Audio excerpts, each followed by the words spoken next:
Mass State Lottery, we're known for our monster wins.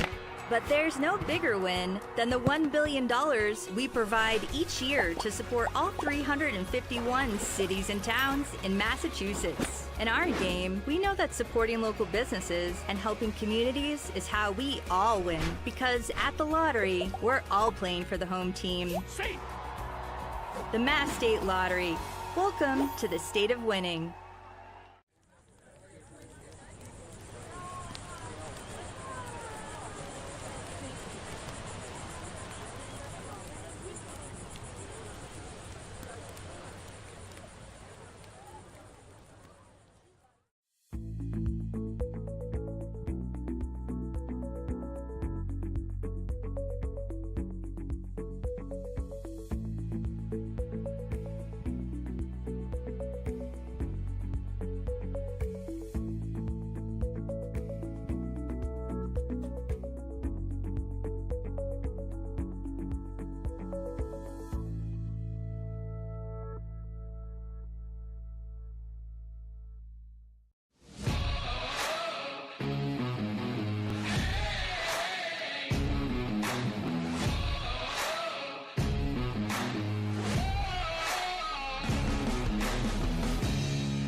Only 2 teams remain undefeated in the 2025 Cape Cod Baseball League season. That number will shrink to 1 at the end of the night back at McKeon Park as the Hyannis Harbor Hawks close out the homestand and look to begin a season 3-0 for the second time in as many years hosting the 2-0 Brewster Whitecaps.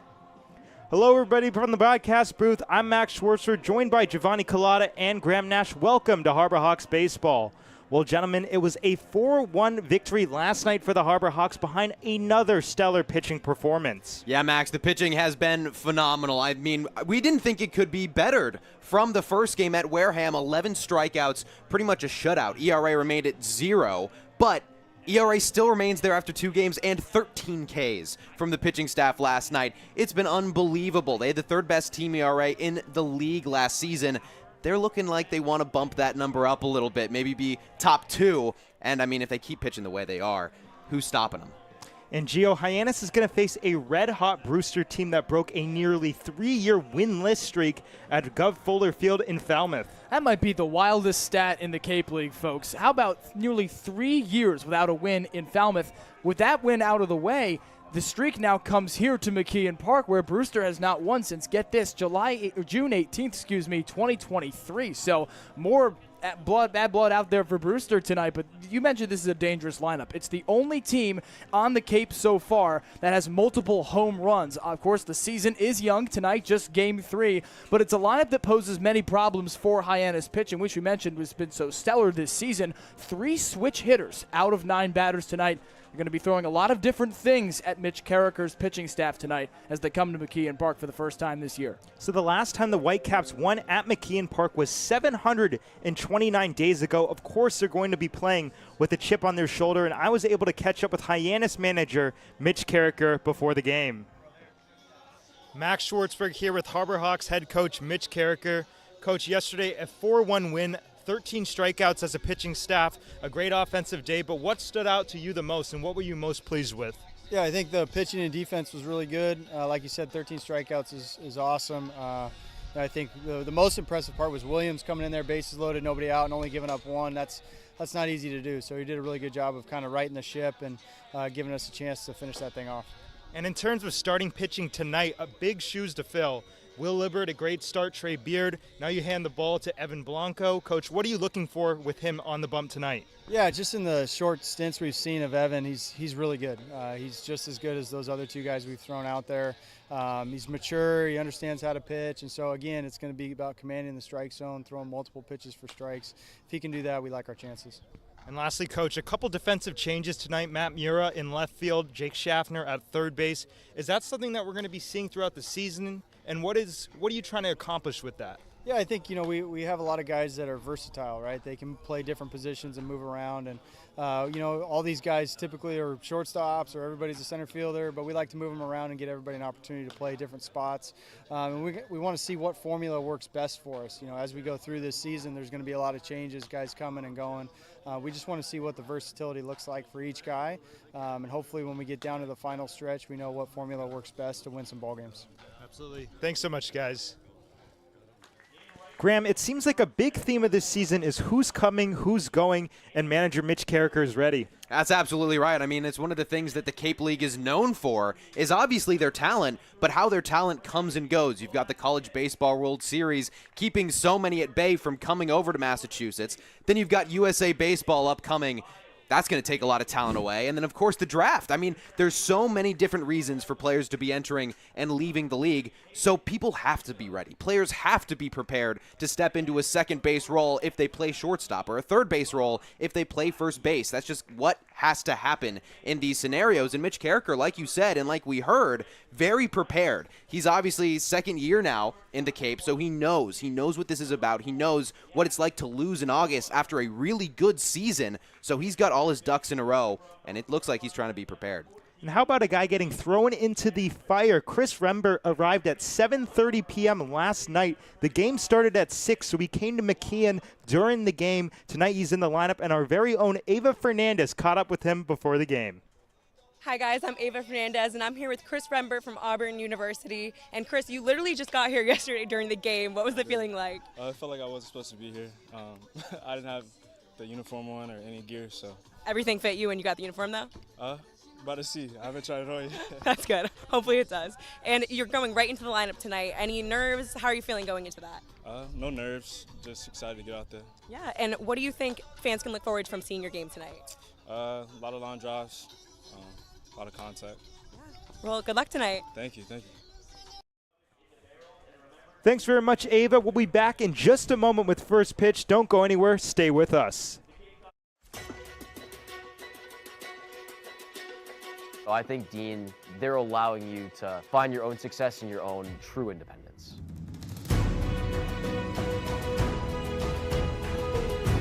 Dean is a whole group of all different kinds of people and communities. Since I've come to Dean, I've learned a lot of time management skills. Our community is especially tight-knit, and the majority of our students live on campus. And you are guaranteed 4 years of housing while you attend Dean.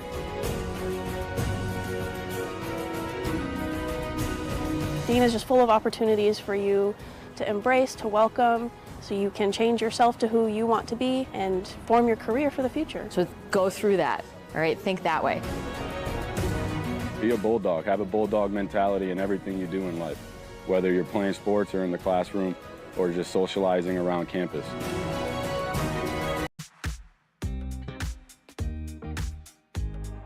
When it comes to delicious food, the best place to start is with great appliances. And Cam Appliances is your one-stop shop for any budget with brands like Thermador, Viking, Bosch, GE, and so much more. Cam Appliances, sales, delivery, installation, and service in the heart of your home with locations in Hyannis, Nantucket, and Hanover.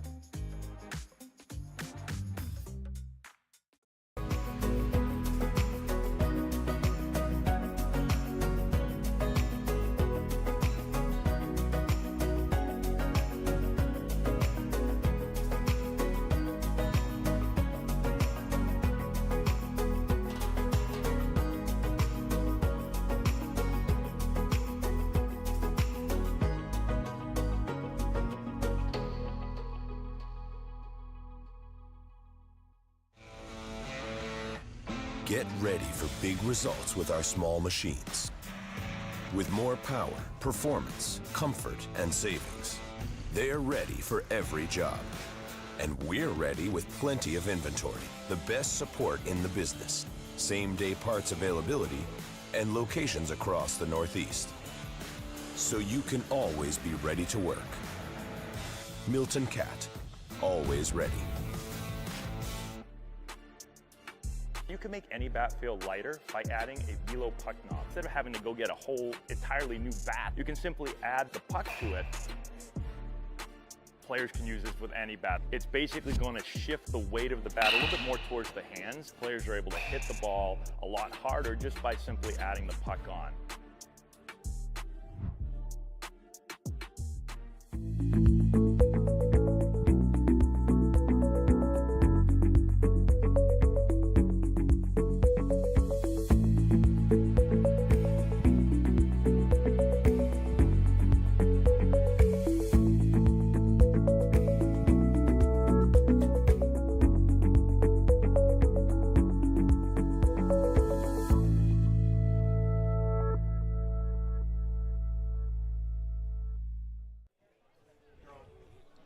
Welcome back to McKeon Park. Harbor Hawks and the Brewster Whitecaps just getting ready to go. We'll take you through the away batting order for the visiting Brewster Whitecaps. Leading off, Josiah Ragsdale, one of 3 Boston College Eagles, Giovanni, in the starting lineup for Brewster.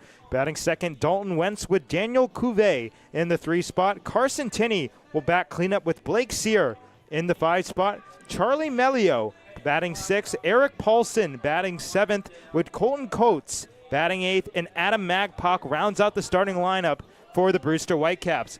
On the hill for the Harbor Hawks will be Evan Blanco, making his Cape Cod debut in 2025, and it should be a good one tonight.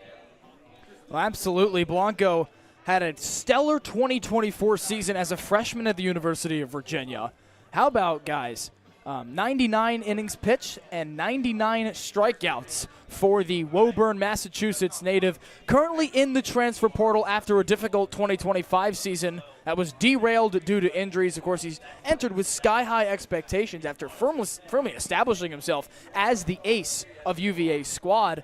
Comes into that 2025 as a preseason second-team All-American, and now on Cape Cod without a school at the moment, trying to bolster his resume going into the college baseball season. And Gio, because of those injuries, he didn't start much towards the latter end of his 2025 season at Virginia. Started 6 of his first 7, but then only pitched in relief afterwards. So he's getting the nod. He obviously has started a lot in his collegiate career, but hasn't necessarily done it a lot recently. So it's a whole different mindset for these pitchers coming in as a reliever versus starting. We'll see how he can manage that mindset differential in this first game. Yeah, and these have to be some high-leverage, high-pressure innings for Blanco, who's trying to find a school tonight. Of course, a lot of scouts out there, a lot of guys who have interest in continuing their collegiate careers as the Harbor Hawks take the field here at McKeon Park in their home whites for a second consecutive day. And we'll take you through the defensive alignments for head manager Mitch Carricker's Hawks. In left field, Matt Mura. Center field, Hayden Federico. Right field, Andrew Williamson. Third to first, Schaffner, Roy, Chris Rembert, who just arrived yesterday, and Miles Bailey at first base, with Von Lackey doing the catching for Evan Blanco. And Von Lackey back in the lineup for the first time since Game 1. Did not play in Game 2. Saw him taking batting practice, and he had a lot of pop in that bat. Said to me afterwards, after he took a couple swings, he just smiled and kind of shook his head, said it feels good. It feels really good, so it's going to be exciting to see him go back up to the plate. Obviously, one of the best hitters in this lineup. And Max, you mentioned Chris Rembert, who got here midway through last night's win over Harwich, a freshman All-American after a stellar season at Auburn, in which he batted .344, second on the Tigers. Of course, Auburn advances all the way to the Super Regionals of the NCAA tournament. He drove in 4 runs in a game against NC State. The Tigers did lose to Coastal Carolina, who are on quite the run right now in Omaha. And it's an exciting force to have here in Hyannis for Coach Carricker and co. Interesting to note, Rembert listed as an outfielder, so there are only 3 outfielders on the roster, all 3 of whom are playing tonight, of course, in Federico, Mira, and Andrew Williamson. And that means Rembert slides down to second. As you said, he does have some infield experience, but not as much as he does in the outfield grass. And Coach Carricker talked about it in that pregame interview that all these guys seem to be some sort of variation of shortstop. And you know what they say, if you can play shortstop, you can play pretty much anywhere else in the field. And that just shows you the type of versatility that this team can have on any given night. I mean, you got to have it. You've got to have that versatility. You've got to have options. That's what's made the LA Dodgers so good in MLB the past couple seasons. Is you got a player like Mookie Betts, who is a Gold Glover for his position in the outfield, but he's as good at shortstop. Having that same kind of flexibility just in the college game is huge. I mean, these guys, best collegiate players in the country. They're all looking to go pro. They all want to go pro. So they've got to have that ability as well, and it makes it so much easier on the managers when you have that kind of talent. And it seems, as of now at least, that that is the talent that Mitch Carricker has. Absolutely. As stepping up to the plate, Josiah Ragsdale, the Boston College Eagle, who's off to his stellar start in the Cape, 3 for 4 in 2 games. Left on left. And the first pitch is a lively fastball in there for strike 1. Well, Gio, you know this better than anybody, but Boston College got the better of Virginia in the ACC tournament. We've got a little rematch right here. Virginia on the mound, Boston College at the plate. Chop to first base. Miles Bailey has it. He'll take it to the bag himself. 1 away. You see Ragsdale's speed there. That's something I know from him at BC. He's going to leg out anything and everything. He's got tremendous speed along the base paths. Second in steals on Boston College last year to one of his teammates here on Brewster, Adam Macpock, who bats 9th tonight. Dalton Wentz at the plate, a switch hitter, one of 3 switch hitters in the starting lineup for Brewster. That's got to be a record of some sort, if I'm not mistaken. I don't know. I don't know about a record, but it's certainly interesting. That's up and away. To have 3 of your 9 batters, you only have 3 players on each actual handedness. Well, let me rephrase that. Not a record, but I mean, we kind of talked about it on opening day. Just that the way that this game has evolved, there's not that many switch hitters anymore. It's kind of a dying profession. And when you see 3 in the starting lineup, maybe 15 years ago that's normal, but now you just don't see it anymore. Guys get comfortable from their side. They find looks that they like from a certain side of the dish, and they stick to it. If it ain't broke, don't fix it. So it is certainly jarring to see that many batters that can flip both sides comfortably. Fouled off to the right, out of play. Of course, Hayden Federico, Hyannis' center fielder, a switch hitter for Mitch Carricker.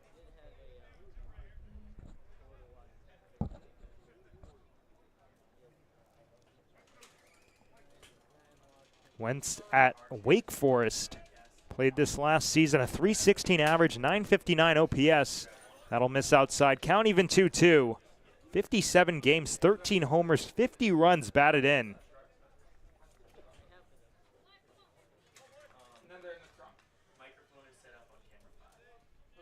Outfield straight away.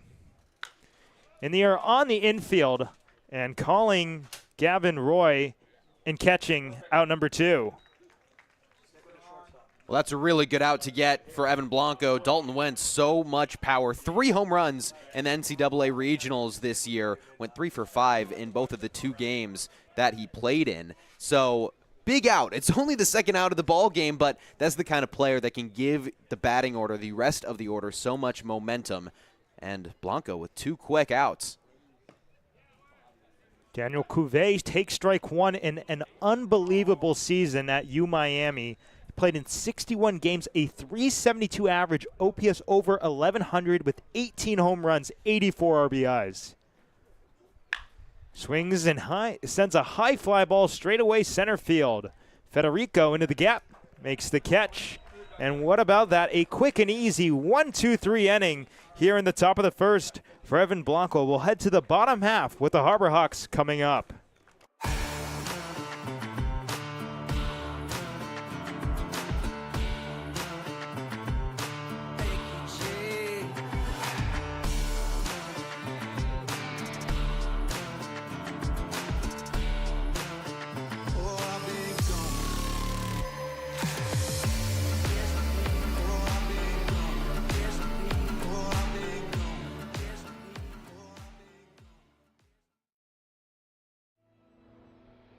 Your future begins at Dean College. Make a difference. Leave your mark. Break the mold. Be a leader. Achieve unimagined heights. Believe in yourself. Make lifelong friends. This is your time.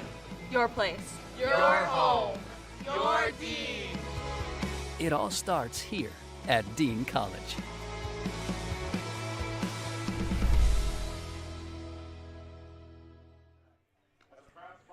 Whitecaps don't score in the top of the first inning, and the Harbor Hawks are coming up. We'll take you through the home batting order for Mitch Carricker's squad. Matthew Mura will lead off with Andrew Williamson, a home run yesterday. Wow, has he been good so far? Batting second, Ray Velasquez in the 3 spot with Miles Bailey Batting cleanup, Hayden Federico, the switch hitter, will bat 5th with Von Lackey at 6th spot. Chris Rembert will bat 7th with Gavin Roy at the 8th spot. And Jake Schaffner closes it out for the Harbor Hawks in the starting 9. On the mound for the Whitecaps, Carson Bailey, the left-handed southpaw who had a 12-start, 4.89 ERA at Baylor this past spring.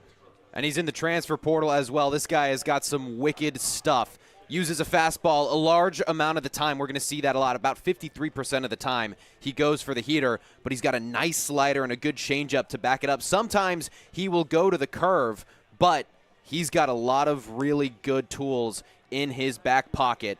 College stats, 13 appearances, 12 of them starts, a 4.89 ERA over 53 and a third innings pitch. Struck out 56. Really excited to see what he can pull out in this first start. 53% fastball usage from Carson Bailey, tops out at 94. Second highest pitch is the slider at 82, so a pretty conventional arsenal from the southpaw. And you mentioned his time at Baylor, sending him to the transfer portal. He emerged as a consistent starter for the Bears, yet Baylor wasn't as competitive as maybe Bailey liked, and thus that sent him looking for a new home. Matt Mura going to lead it off. Had a big 2-run single on opening day in the 8th inning. That was the inning that the Hawks scored 6. 1 for 5 on the day then. Now slotted right back in there after he didn't start yesterday.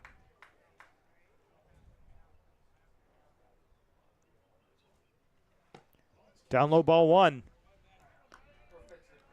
Looks like there's a lot of velocity on that fastball already. First pitch of the game, and when you can really think about it right away, you know that it's going to get there on you quick. The 94 isn't a number that these guys aren't used to yet. You come off a few weeks. I feel like we talk about this every night because we have talked about it every single night. The rest between the end of the college baseball season, as we get a visit or brief Looks stoppage like a here. Chest protector issue on the back. The strap came loose. I guess they got to work on it. Everyone knows where Carson Tinney goes to school with that bright golden dome. But to continue the point about Mura as a greater spectacle into the time of rest some of these guys have to take. Hawaii's not in the Super Regionals in Omaha right now, and thus Mura might not have played since the beginning of May. You see 94 for the first time in a while, and it can be jarring the first couple of times back. Certainly wasn't what Evan Dempsey was throwing yesterday. For Harwich, excuse me. Last season, Bailey played for the State College Spikes in the MLB Draft League. Had a 9.53 ERA, but just 5 2/3 innings. Finally, the 1-0 is in there for a strike. Something that I remember thinking when we first saw Mura in that game 1, he was a little swing happy in his first couple at bats. He took a lot of cuts at a lot of balls, and it just looked like he was a little unsettled. He takes 2 right away in this at bat and takes a 3rd. I really like that approach. It seems like he settled down a little bit more, is aware that he maybe swung a little too much at those pitches in game 1 at Wareham. And he's known to take walks as a sophomore in 2024. He led Hawaii with 40 walks at the plate. So especially as a leadoff hitter, you got to figure that's got to be part of his arsenal, as that'll miss downstairs. And I think that could come in a philosophy change from Coach Carricker. You see the aggression on game 1. You stole 4 bases along the base pass. Certainly at the plate, swing at a lot of pitches that, you don't want to say they shouldn't have swung at, but maybe they would have laid off in a normal college baseball game. And just like that, he takes a walk on cue. He had 46 of those as a junior this past spring. And it's a leadoff walk and a good start for Hyannis here in the last of the first.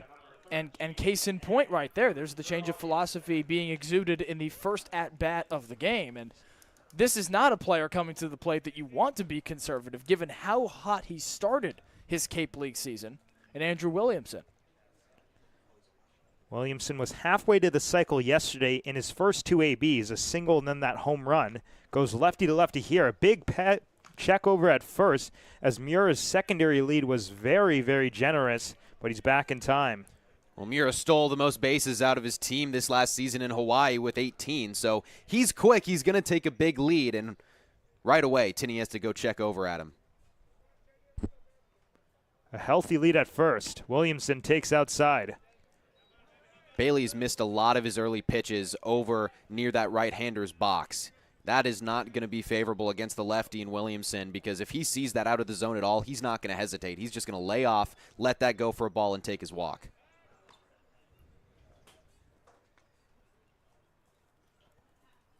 Well, we saw the home run from Williamson last night, and this past year he hit 13 of those with 75 runs batted in. We talked about the kind of leadership role he's taken on as he takes a strike right there, commonly notifying the hitters on his team what types of pitches he's seeing. And Gio, I think that just kind of speaks to what type of teammate he is on day one.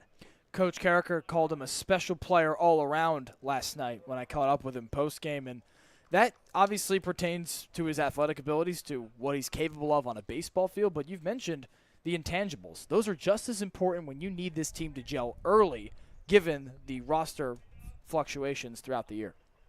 Chops this one up the middle, shortstop to his left. Melio tags the bag over to first in time for a 6-3 unassisted double play. That will erase the leadoff walk to Matt Mura.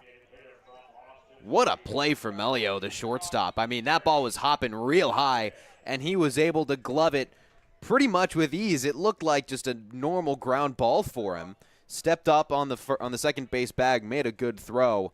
That is exactly what a pitcher wants to see from his shortstop to give him a little bit more confidence.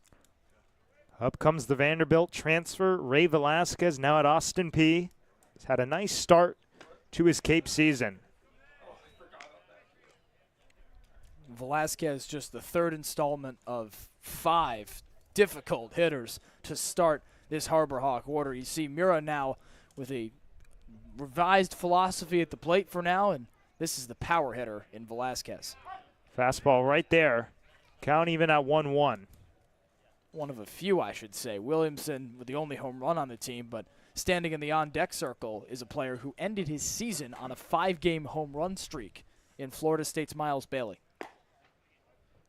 Misses outside. It looks like that fastball, he doesn't have consistent command. We've seen it kind of all the way around the zone as if there's a resistive, same sides of track magnet pushing it away. It could be that this is a difficult player to pitch to. You leave a pitch in the wrong spot, it could be in the trees. On the hands and into center field, a base hit. And what do you know, just get the ball in play and good things happen. A 2-out single for Ray Velasquez. And I think that this batting order for Hyannis could really thrive against Bailey just because he depends on the fastball so much. Just statistically, Bailey needs to mix in a little bit more of those breaking balls, maybe that changeup as well. At least that's what I'd like to see from him, because as of now, that fastball isn't finding the zone, and then when it does, the Harbor Hawks are making really good contact with it. I wouldn't be surprised if we start to see more of a mix, maybe here, maybe next inning, but he can't just keep throwing the fastballs. So now comes the 6'4", 257 linebacker, or rather baseball player, Miles Bailey, who fouls one off. And Bailey, 333 OPS, over 1,000 in the short 2-game sample size this summer. We've seen some really quality at-bats from Bailey this summer. Of course, the couple of hits last night, including 3 walks this year. Good breaking ball in there for a strike. Kind of straightened him up right there. You haven't seen that thrown for a strike yet today, and if Bailey can get a good feel for that, that is Carson Bailey on the hill, he could be rolling pretty soon.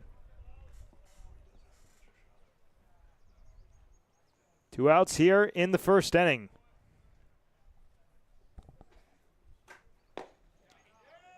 Just inside, and the entire Brewster dugout thought they were going to get the call there, but no budge from behind the plate.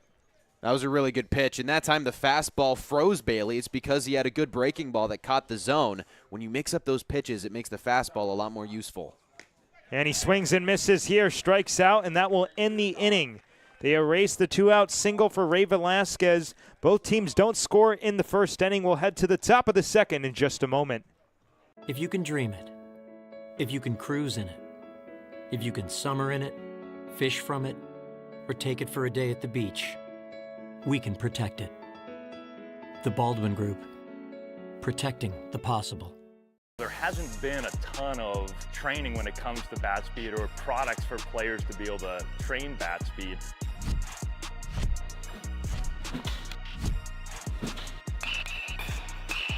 You can improve your bat speed and reach your goals working 10 to 15 minutes a day on this a couple of times a week. That's a no-brainer for every player. Cape Cod 5 is proud to be the official banking partner of the Cape Cod Baseball League. Cape Cod 5 offers a broad range of financial products and services tailored for every stage in your financial journey. Reach out to us. We're here to help. The lights at McKeon Park stay bright all season long thanks to the NAC Cape Cod. The NAC offers 2 locations, Hyannis and Orleans, both offering delicious burgers, tacos, sandwiches, and more. Visit thenacapecod.com to order online today. The NAC Cape Cod is proud to be the Light Up the Park sponsor of the Harbor Hawks all season long. Scoreless here in the top of the second inning. Harbor Hawks got a bit runner on base, but not able to score it. Miles Bailey struck out to end the inning. And due up, it'll be 4-5-6. Carson Tinney, Blake Sear, Charlie Melio. Anybody gets on, Eric Paulson will have a chance. And it was a good first inning from Evan Blanco. He's coming into this second with a lot of good momentum, 3 up, 3 down. Didn't strike anybody out. He does have that ability. He's a strike thrower, but he was inducing weak contact. A good sign, being able to get outs both ways.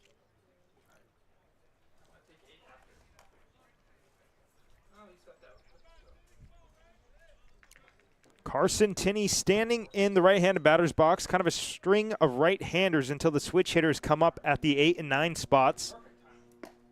Outside ball 1. Interesting to hear Blanco say that during this year at Virginia that his move to the bullpen made him pitch with more of an edge. And you'd think he'd pitch with an edge in 2024 when he struck out 99. Slips out of the hands. But to have that be heightened when you are taking, or rather switching roles, it's jarring to see. And I can't overstate how big of an opportunity this is for Blanco to have that great of a year in 2024, to endure the unfortunate circumstances this past season. Way out ahead of the changeup. And play in front of MLB scouts every night in the most prestigious summer baseball league in the country. It could transcend his career and his MLB hopes, for that matter. Tinney with 1 of 2 home runs for the Brewster Whitecaps this season. Up and away. 3 balls and 1 strike now. Blanco wants to be careful here. It was a clean 1-2-3 first inning. 3 unassisted and 2 pop-outs.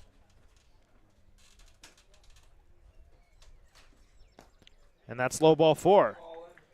So just as the bottom of the first started, the top of the second will start with a walk.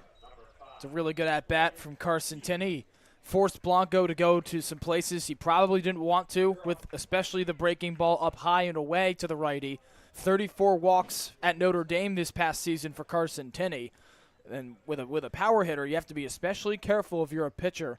Obviously not serve them anything that can be deposited beyond the outfield fence.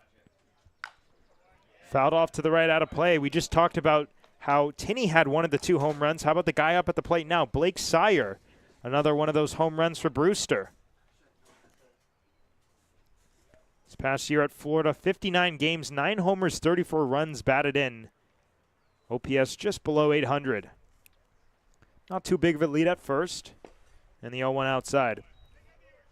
Sire's someone that's used to the transitions that might be rather frequent, that are rather frequent in the Cape League. He moved from second base to outfield his sophomore year, so he's somebody that slots into a plethora of different positions in this lineup for Jamie Shevchik. Great spot on the outside corner. That looked like that changeup, and you could see it start over the middle part of the plate and just tail arm side right on the outer half. The changeup has looked really good for Blanco. He's got a couple batters already switched up with that pitch. Like to see him mix it with the fastball. Swats it foul off to the right, out of play. We'll do it again at 1-2. This is a really big at bat as well because you got a really good player over at first base, which Blanco kind of pitched to Tinney as we saw some of the at-bats go to some of the higher Hyannis order. It's going to be a very similar feel, I think, on both defensive ends in this ball game because of how hard both teams hit.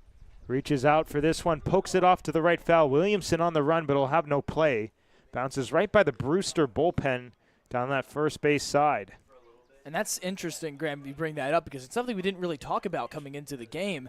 the power versus power on either side of this matchup. You have this gauntlet of a stretch from Williamson to Velasquez to Bailey, and then Von Lackey behind Hayden Federico. But how about Josiah Ragsdale, Daniel Cuvée, Carson Tinney, Blake Sire, all guys that can leave the yard at any given moment. Bloops this one to center, and nobody's going to get it. It falls in front for a base hit. Tinney stops at second. They'll go station to station, but just like that, a leadoff walk and then a single, and 2 on and nobody out for Charlie Melio. It'll spell trouble for Blanco if he cannot locate the breaking ball tonight. The fastballs have been pretty solid. The breaking balls not quite, and you saw Sire take advantage of that one just over the head of a treading Rembert into the outfield grass.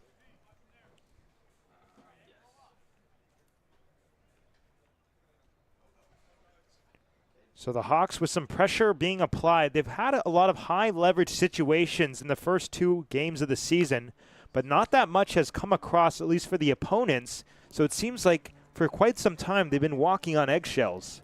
These are the situations where Hyannis' pitching staff has thrived. There are a bunch of situations at Wareham where there was a runner on first, runner on second, and they were able to get it out. I think Wareham was only 1 for 5 with runners in scoring position, and Harwich might have had a similar number. They did such a good job of shutting these hitters down. Down low, count even 1-1. Almost as though the entire team, yes, was aware of the runners on base, but found a different gear to employ when there were runners aboard. It's that clutch gene. Precisely.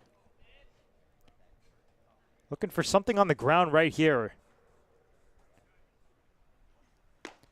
But he gets him out in front instead.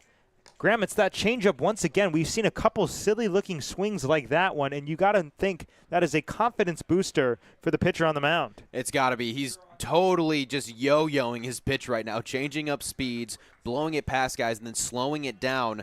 The batters look so confused when that changeup finally surfaces. Tries it again, but that one misses too far and away. Go ahead. I was just saying, I'm very interested to see what's going to happen the second time this order sees Evan Blanco, because they know what the changeup looks like. They'll have a little bit better feel for it, but right now it is just working wonders for him.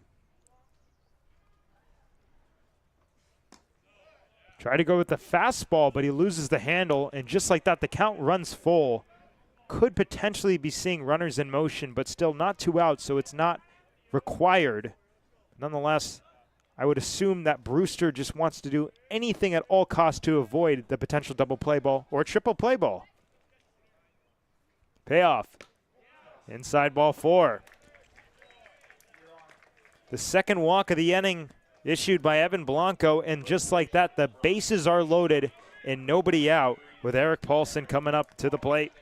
And this is a situation that Hyannis has not really been in yet this season. Early in the ball game, they haven't gotten on the scoreboard yet, and the team they're facing is really threatening. No outs, bases full of Whitecaps. Very interested to see how this team responds and how Evan Blanco can carry himself. Eric Paulson left on left. There's that changeup, but down low. If I'm not mistaken, I don't think the Harbor Hawks have been losing one time all season long. I think they've either been tied or ahead of a team. You're correct. They've never trailed. Never trailed. Well, they're at every base here, and a lot of work to be done for Blanco. Big swing and a miss. Very nearly the case for Brewster as well. It trailed Falmouth last night 2-0 before unleashing 6 runs in a row and then capturing a second win.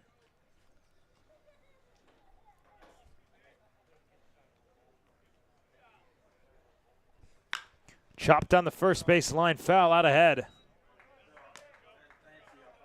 could see him catch that ball. You could tell that Evan Blanco is frustrated with himself, even though he got a favorable result in the foul ball, but I think he's more kicking himself in the leg about what's happened to get him into this situation. And it hasn't necessarily been the result of bad pitches either. Swings at one, back to the mound. They go to home for one on to first. A double play. 1, 2, 3. Incredible couth from Blanco to go to the plate, but even better from Von Lackey. A ball nearly hits Eric Paulson on his way to the first base bag. It just creeps by and gets to Miles Bailey. And that, it cannot be overstated how big that is for Blanco and his confidence going on in this game. I mean, besides a triple play, that is probably the best thing that could have happened, because if they had a double play up the middle, run scores, and the Harbor Hawks would trade that out. With 2 in scoring position but 2 outs now, the switch hitting Colton Coates from the right side. Strike 1. And now the fly ball does no damage. That was really well done, I do want to say, by Lackey. Blanco kind of lofted it to him. He was just worried about location, getting that on the money, and then Lackey was a little behind, had to launch one. Absolute dart at that. Yeah. Well, usually the catcher kind of picks a lane. They go inside, outside, but that one just happened so fast. He kind of went with the lob motion and thankfully got it there in time without hitting the runner. Right, it almost nailed Paulson in the back of the head. Head 0-2. On the ground, second base side, Rembert to his left. And the Harbor Hawks get out of the jam. They walk on eggshells, but they'll live to see another day. A scoreless top of the second inning after bases loaded and nobody out. We'll head to the bottom half. Harbor Hawks coming up. You can make any bat feel lighter by adding a velo puck knob. Instead of having to go get a whole entirely new bat, you can simply add the puck to it. Players can use this with any bat. It's basically going to shift the weight of the bat a little bit more towards the hands. Players are able to hit the ball a lot harder just by simply adding the puck on.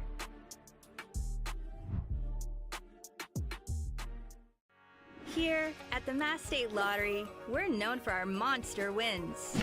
But there's no bigger win than the $1 billion we provide each year to support all 351 cities and towns in Massachusetts. In our game, we know that supporting local businesses and helping communities is how we all win. Because at the lottery, we're all playing for the home team.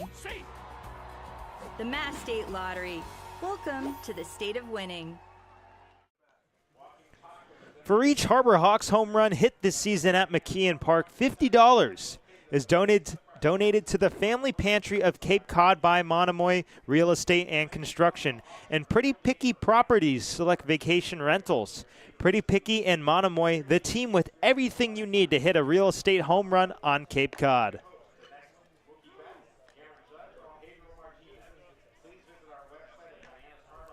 Harbor Hawks, after a somewhat chaotic top of the second inning, they had the bases loaded for the Whitecaps, a 1-2-3 double play, and then a 4-3 putout.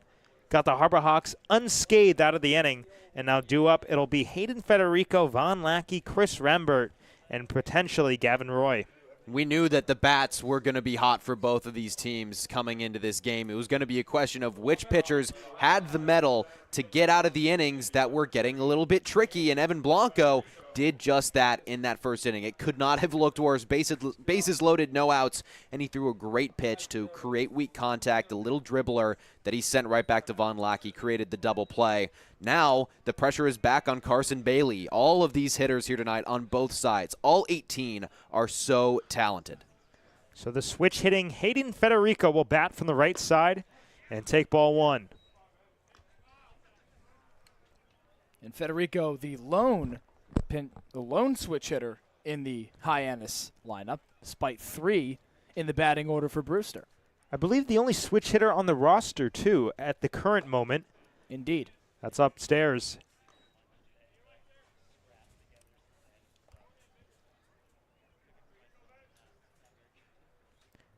The Harbor Hawks visit home's half of the first ended with a strikeout of Miles Bailey that stranded Ray Velasquez. And now a 3-0 advantage for Hayden Federico. Seems like both pitchers kind of exchanging wildness a little bit early on today. Got to be some nerves. I mean, you know what you're going up against. These hitters are so good. They just got to lock it in. That's what Blanco did. Taken all the way and taking ball 4. A leadoff walk, the second walk of the day issued by Carson Bailey, gets us started here in the last of the second inning. And the second leadoff walk of the day for Bailey as well, and he got out of that one just fine. So as much as Hawks fans might be licking their chops right now, Matt Mura led off with a walk and then was cut down right after on a double play. Carson Bailey already got out of one of these scenarios. And the maturity we saw from Mura on that walk, eerily similar to that we just saw from Hayden Federico. It's been a theme throughout the lineup tonight, picking and choosing pitches rather than being swing happy. Von Lackey takes a breaking ball in there for strike one on the corner.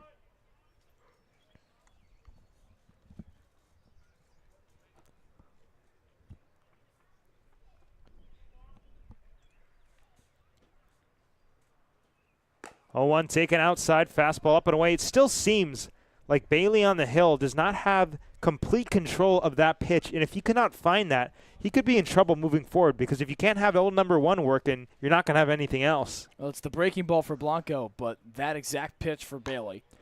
Swung on and pop foul off to the left, out of play.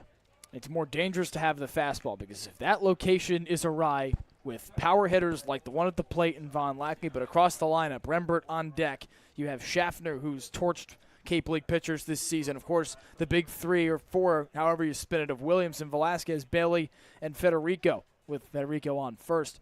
They're going to torch opposing pitchers. They can't find their spot. 1-2, he stays alive, chops it. Ooh, over to the Harbor Hawks dugout. Thankfully, nobody hit by the baseball.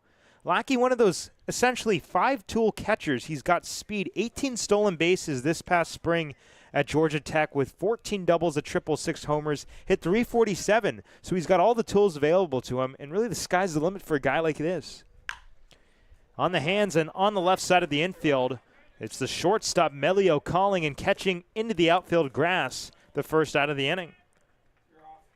The one thing that's a question mark for Lackey is how can he adjust to the wooden bat? That's what all of these guys are trying to figure out. The metal just has a total different weight. It gets through the strike zone a little bit faster, so timing is off, timing is different. That's why it's going to take a little bit for some of these power hitters to adjust and get that power swing back. Now the Auburn rising sophomore Chris Rembert will make his Cape debut, and he gets greeted with a healthy breaking down ball down the heart of the plate for strike one. And there are different resources available to the players to, in essence, simulate the metal bat. I was talking with second baseman Ryan McKay before the game, and he uses a puck on the bottom of the bat. Down low. That helps with swing speed. And he said he hasn't been late to a pitch all year, so if they can have that to alleviate the difficulties of a wooden bat, you never know how much of an impact it can have. Didn't Von Lackey say he doesn't like those? He did say he doesn't like those. So that's so interesting. And I'm telling you guys, it's a preference thing. We talked about it a little bit yesterday with all this analytics stuff. Some guys are super into the numbers, super into all these different techniques to help their game. Some guys just go, hey, I want to play baseball. You know, I'll work on my swing mechanics, but that's all there is to it. On one end, McKay, one of a few Harbor Hawks using the puck. Lackey representing those that aren't, and it's almost equal numbers. Truly a preference ordeal. Rembert on the hands and into right field, a base hit. Federico will stop at second base, and just like that, this walk, the pop out, and then the single, 1-for-1, Chris Rembert. It's got to feel good for Chris Rembert coming off a plane yesterday, less than 24 hours ago. And he said that he was feeling a little interesting. His swing didn't quite feel as good as it usually does, but didn't look that bad there. He shortened it up, kind of choked up on the bat, and just got it in play. And then Hayden Federico, the quick feet, stay out of the way of that ball. Gavin Roy at the plate for the Harbor Hawks now. An opportunity here in the home half of the second. Federico on second with Rembert on first. Breaking ball just misses off the plate. It still seems like he's got better command of that pitch than the fastball. Very nearly a strike from the left hand of Bailey there. And that pitch in a very good location despite not being awarded the call. That's much better for Bailey. Shows the bunt, pulls it back, and takes another one that was in a similar location. Does not get the call, and just like that, a 2-0 advantage with Jake Schaffner waiting on deck. For Gavin Roy, he went 0 for 3 yesterday, so putting a bunt down could be really good for him. Just get the bat on the ball in the game, get used to that, remember what that feels like. Fastball upstairs, and just like that, 3-0 the count now.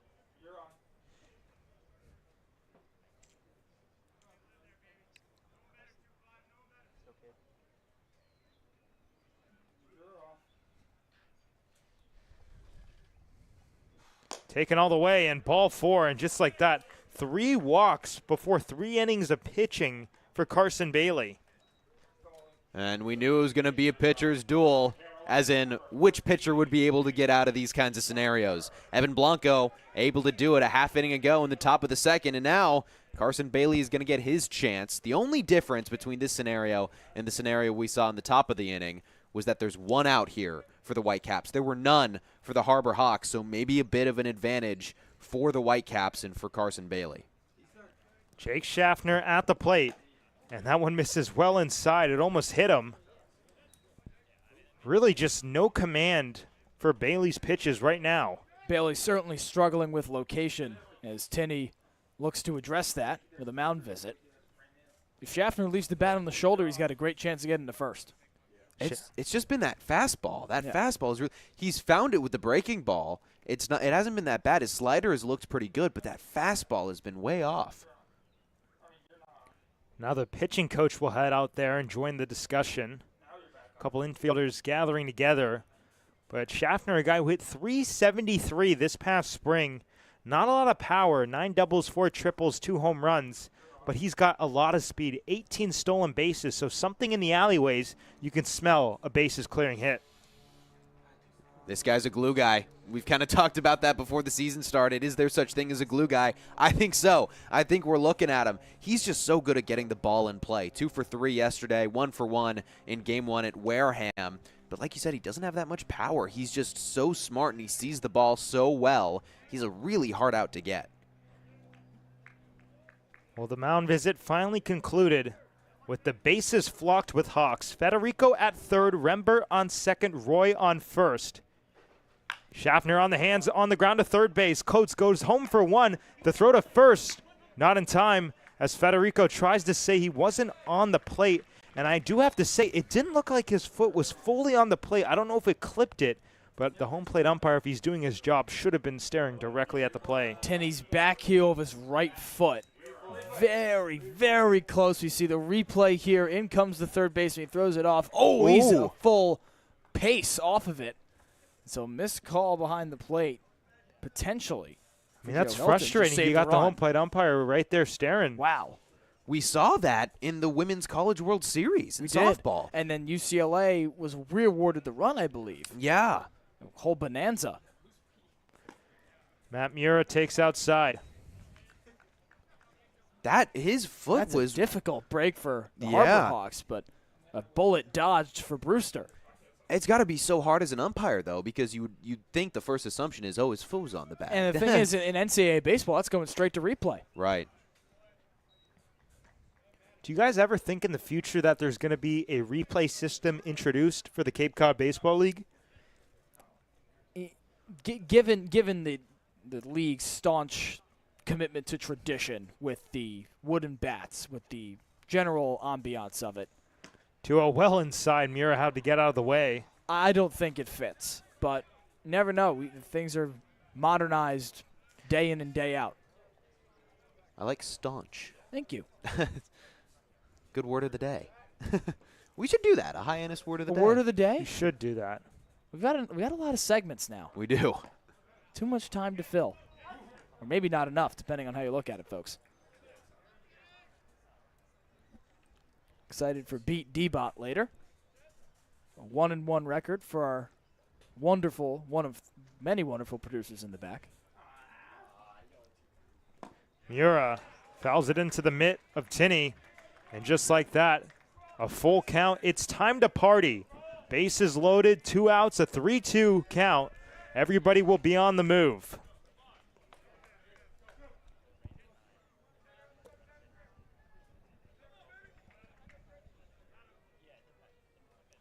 Inside, ball 4. And he walks in a run, the third walk of the inning. And the Harbor Hawks finally cash in as Mura picks up an RBI. Well, this is exactly how the Harbor Hawks got their lead in Game 1 at Wareham. I believe it was 4 walks in the 8th inning that gave them 6 runs. And the Whitecaps not wanting to do something similar, but it's looking that way. I'm surprised that we haven't seen any movement from the pitching or head coach. We're finally seeing some movement in the bullpen down the right field line for the Whitecaps. Williamson checked his swing. Did he go? No. Now they'll finally check at second base, and the call stands no. And I was about to say before Bailey threw that ball to Mira, you cannot let Williamson come to the plate in this situation. Hit the home run last night, a towering drive over the scoreboard in right center. And then also, how about a couple of at-bats from Matt Mira? Inside, similar location right there, but Williamson recognized it early. Just so much discipline at the plate from Mira to lay off some of the pitches he likely would have swung at a couple of days ago in Wareham. The difference can be implemented that quickly. Good hitters count for a good hitter. Head 2-0. Make that 3 balls and no strikes. I feel like if any guy were to have a green light in this situation, it would be Williamson. But still, early in the game, bases loaded. The guy's nowhere near the zone. You're probably going to be seeing a take right here. That'd be my guess, because even right now, Carson Bailey looking really frustrated. He's biting his glove. And out comes Brian Del Rosso, the pitching coach for Brewster. He's literally chewing on his glove. Hope there's not an injury. This could be really detrimental. I'm not sure if the velocity on that last one wasn't as firm. It did look like a fastball, but it could be a placebo effect. It didn't seem as tight as some of the other ones, but we'll have to see. This could be very scary for Carson Bailey. You wonder if it's something that started even before he approached the mound for the first time tonight. He just hasn't looked like himself in a pretty solid season at Baylor, and does not look like the Carson Bailey that pitched for the Bears in 2025. And just like that, some frantic action in the bullpen. And we're going to take a look at the last pitch right here for Carson Bailey. See if he reacts wrong. He is coming out of this game. Oh, but you could see him move that left arm, shake it a little bit. I think he might have felt something right there. As he's exited the game, there's going to be a new pitcher. We're not entirely sure who it is, but he will have as much time as he needs. That has got to be so frustrating for Carson Bailey, and we talked about this last night. It's for these starting pitchers, their college coaches, the last thing that they want is for some of their best pitchers, best players to get hurt in a collegiate start over the summer. But I'm afraid that could be, it looks like that's what's happened, and you hope that it's not a bad injury. Carson Bailey, such a good pitcher, such good stuff, but they have to take him out. The new pitcher is Camden Wimbish. NC State rising sophomore, 12 games this past spring, a 16 ERA in 9 innings. And you talk about walks that we've seen today. He had 11 walks in those 9 frames. That does not bode well for the Whitecaps, given the discipline the Harbor Hawks have shown at the plate tonight. And given the count that he's walking into. Right. 3-0 count, 2 outs, and everyone on. This pitch has got to be perfect. And you can't risk throwing a too perfect pitch, because then Williamson's going to take it yard. I don't think there's a trickier situation in a ball game than what this new pitcher is going to have to go through. Do not envy Camden Wimbish. Well, at least it's not a no-out situation, but still, it kind of clicks all the boxes for one of the toughest situations a reliever can inherit. The bases are loaded, and the 3-0 count really adds to the stress.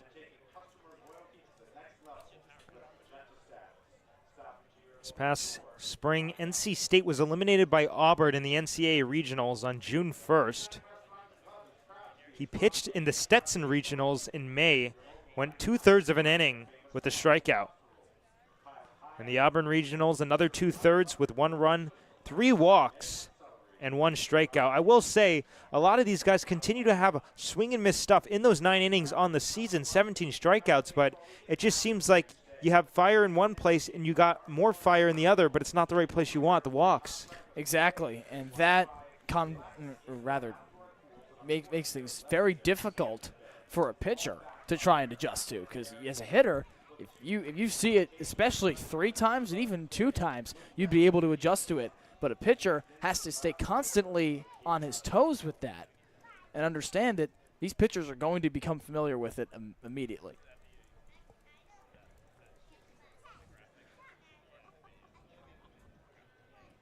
Some more warm-up pitches for him. Again, he's going to have as much time as he needed. This was an unintended exit for Carson Bailey. Bailey responsible for all 3 runners on base. Now the catcher, Tinney, heading out there. Perhaps give him a scouting report on the situation here, but I'm sure the instructions are something along the lines of keep it in the zone, and once you go from there, then they'll see.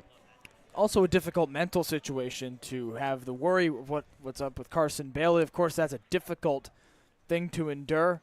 The teammates obviously growing a strong bond in a short amount of time here on Cape Cod, and now Wimbush going to try and deliver for his teammate.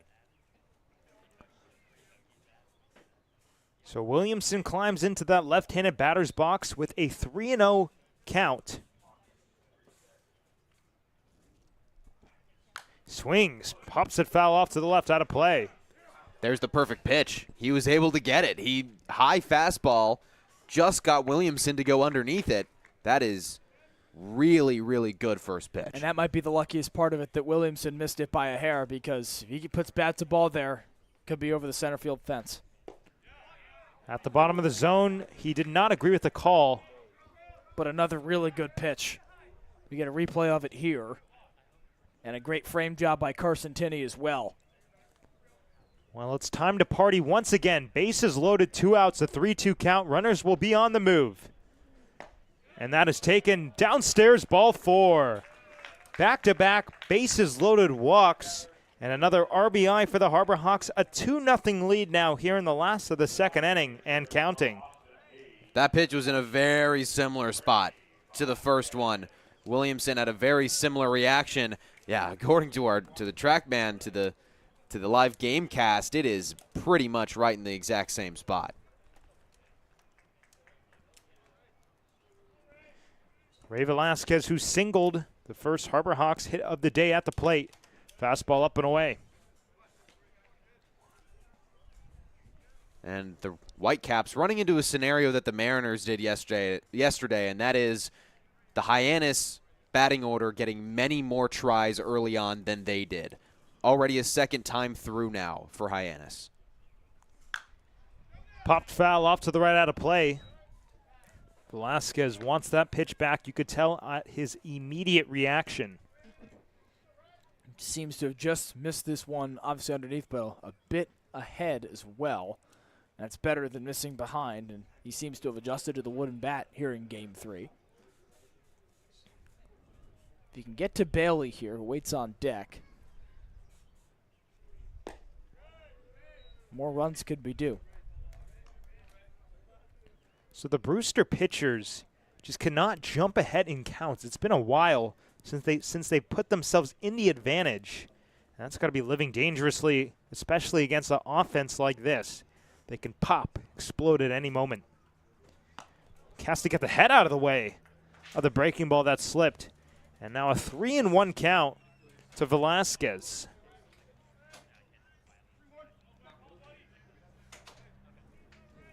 No bases are open, nowhere to put them.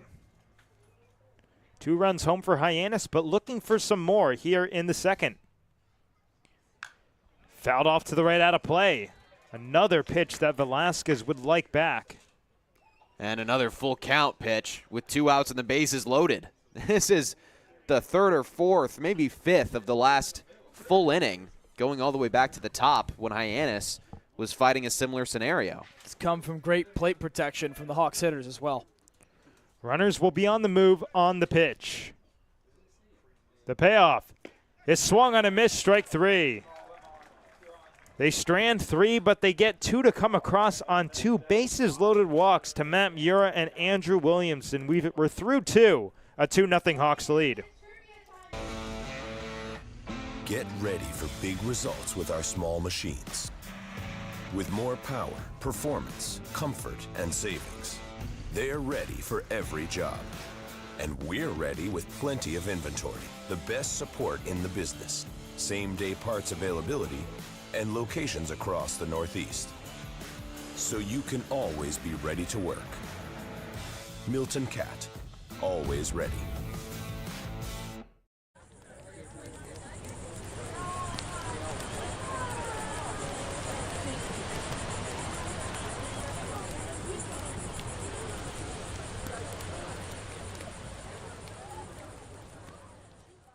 If you can dream it, if you can cruise in it, if you can summer in it, fish from it, or take it for a day at the beach, we can protect it. The Baldwin Group, protecting the possible. It's never too early to look at standings here around the Cape Cod Baseball League.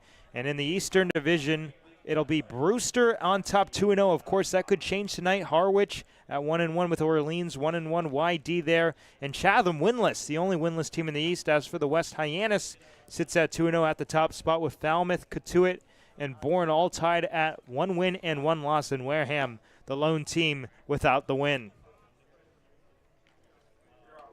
Evan Blanco going out for another inning of work.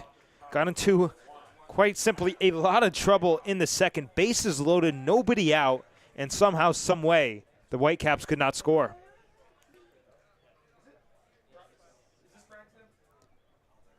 Adam Magpock, the number 9 man at the plate. Back-to-back switch hitters for the Whitecaps. Coates, of course, ended the inning with a 4-3 ground out back in the second. First pitch fastball down Broadway. Well, Magpock almost exclusively swung it from the left side at Boston College, a lineup riddled with righties. And now he gets some reps from the right-handed batter's box here on the Cape. Tries to go to that top of the zone, but still a little bit high. And Magpock's got some juice along the base paths, led BC in steals, nearly 30 swiped bags for the Eagles last season. If he can get to the bases, he can make them pay. This one still misses up. Seems like a lot of these pitches are really close, but not a lot of room for error behind the plate. 27 stolen bases. Matched his RBI total this last spring. There's a strike, count even 2-2. It's the second time that Magpock on a pitch that's been called a strike has leaned that left shoulder in as if he's trying to get out of the way or turn away from the baseball. I don't know if it's starting towards him and scooting away, but from here it looks like it's down the center the whole time. Blooped off to the right side. Bailey into foul territory. Out number 1.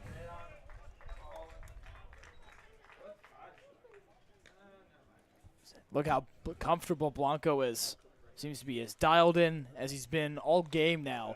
Come through this lineup round for approaching a second time with Ragsdale back at the dish.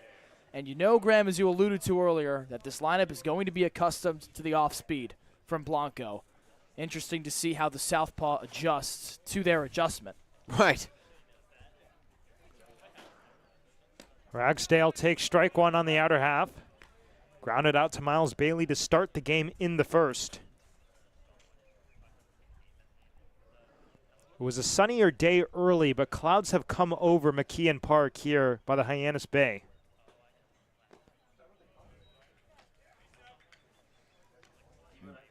Not nearly as chilly as it was on Saturday in Wareham. Frigid Goodness temperatures. gracious. Sure, it was only 58. Imagine we'll do our temperature guess at some point. More like 38, but yes, it was felt 58. like that for sure. Catches that outside corner. I will say there's a lot more leeway on the outer half than there is on the top of the zone. Clearly noticeable, and I think Evan Blanco is starting to catch on. That was not the case last night, where the umpire left that outer corner in flux to both lefties and righties.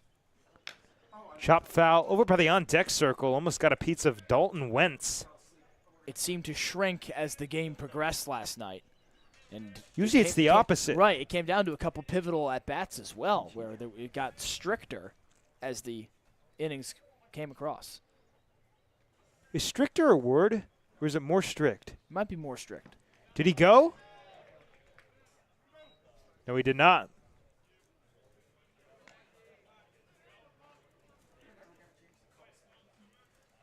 Well, look at that. Stricter is a word. It is. But funner isn't a word, right? No. More fun. Yeah, exactly. That's why I thought it was maybe more strict, but gets a big swing and a miss here. They're going to have to throw him out. Lackey selects the lane inside, and there's out number 2. That's the first strikeout of the day for Evan Blanco, and it gets us started in the middle part of this third inning. Really surprising. I mean, he had 36 strikeouts over the course of the season in 2025, over 39 innings pitched. So pretty much a strikeout an inning, and his first is coming in the third. He's done such a good job of getting that weak contact. He's walked 2, which hasn't helped that ability and that confidence maybe, but he looks so locked in, like you said, Gio. And what's even more jarring is that it hasn't come because of how good the Harbor Hawks have been at striking out batters. Well over 20 Cape League opponents to start this season, with 13 last night and 11 on Saturday. Dalton Wentz hammers a ball in the air high to left field. Back goes Mura towards the warning track in the wall, and he will make the catch right up against the wall. Wasn't that 29-6 we were talking about last night? And it is out number 3 here in the top of the third inning. We're going to keep it right here as our very own Ava Fernandez joins us from the third base side. You talked to Vaughn Lockey from Georgia Tech, and he basically told me that tonight he's just going to keep the same exact momentum that he took in the game for Wareham 2 nights ago, but he's coming back as Brody Briggs and him have been switching off on the field, and tonight he told us that he's just going to keep that same exact momentum and really just work hard. Thanks, guys.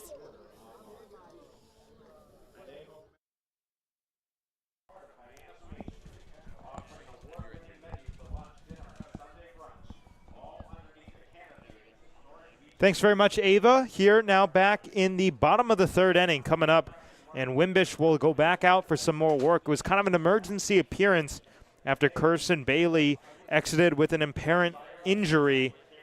Harbor Hawks had a bit of a scare there to end the inning. They sure did. And that ball traveled, if it's 340 in deep left center, that's obviously guesswork, folks. It went 339 is the point I'm trying to make. Mura with his left shoulder all the way up on the wall in the deep left center field alley. You know, off the bat, I thought he got under it, but then as it kept going, I was like, that's gone. Launch angle just a shade under that perfect 29.6 degrees you mentioned last night, Max. And now you get out of the clear, somewhat in the clear for Wimbush. You faced what's the most difficult part of the order after you'll see Bailey come to the plate here if you're Wimbush. And then it still doesn't get easier, frankly, from there with Federico and Lackey on deck, as Ava just mentioned how great Lackey has been this season, switching off with Brody Briggs. But Wimbush seemed to be in command after taking over for Bailey in what is an arduous situation to handle for a starting pitcher, especially in summer ball. Miles Bailey looking for some redemption. Struck out to end the first inning with Ray Velasquez on base. The Harbor Hawks able to plate a couple in the second, some bases loaded walks, and we sit with a 2-0 lead here in the bottom of the third inning at McKeon Park.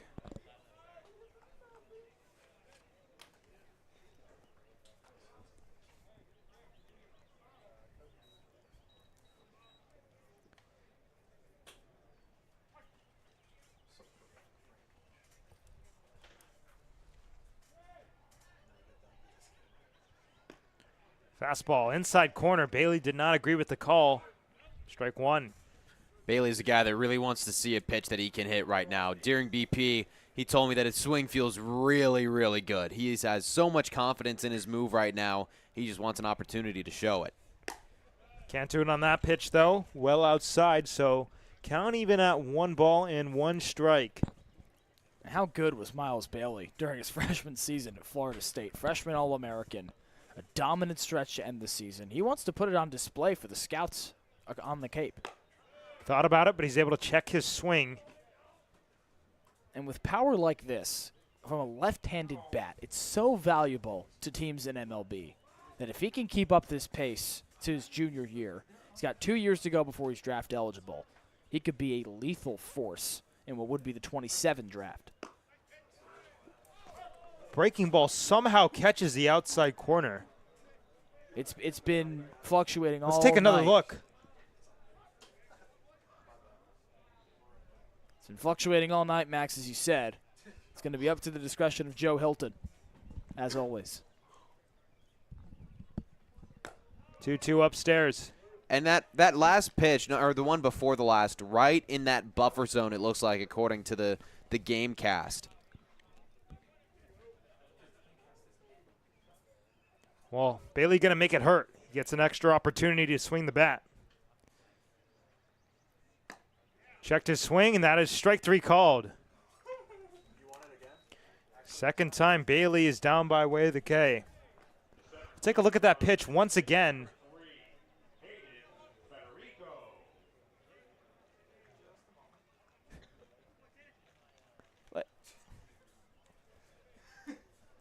Yeah, not quite sure Bailey where that one was. Dumbfounded. That was quite far away, it looked like, but bring it to Federico.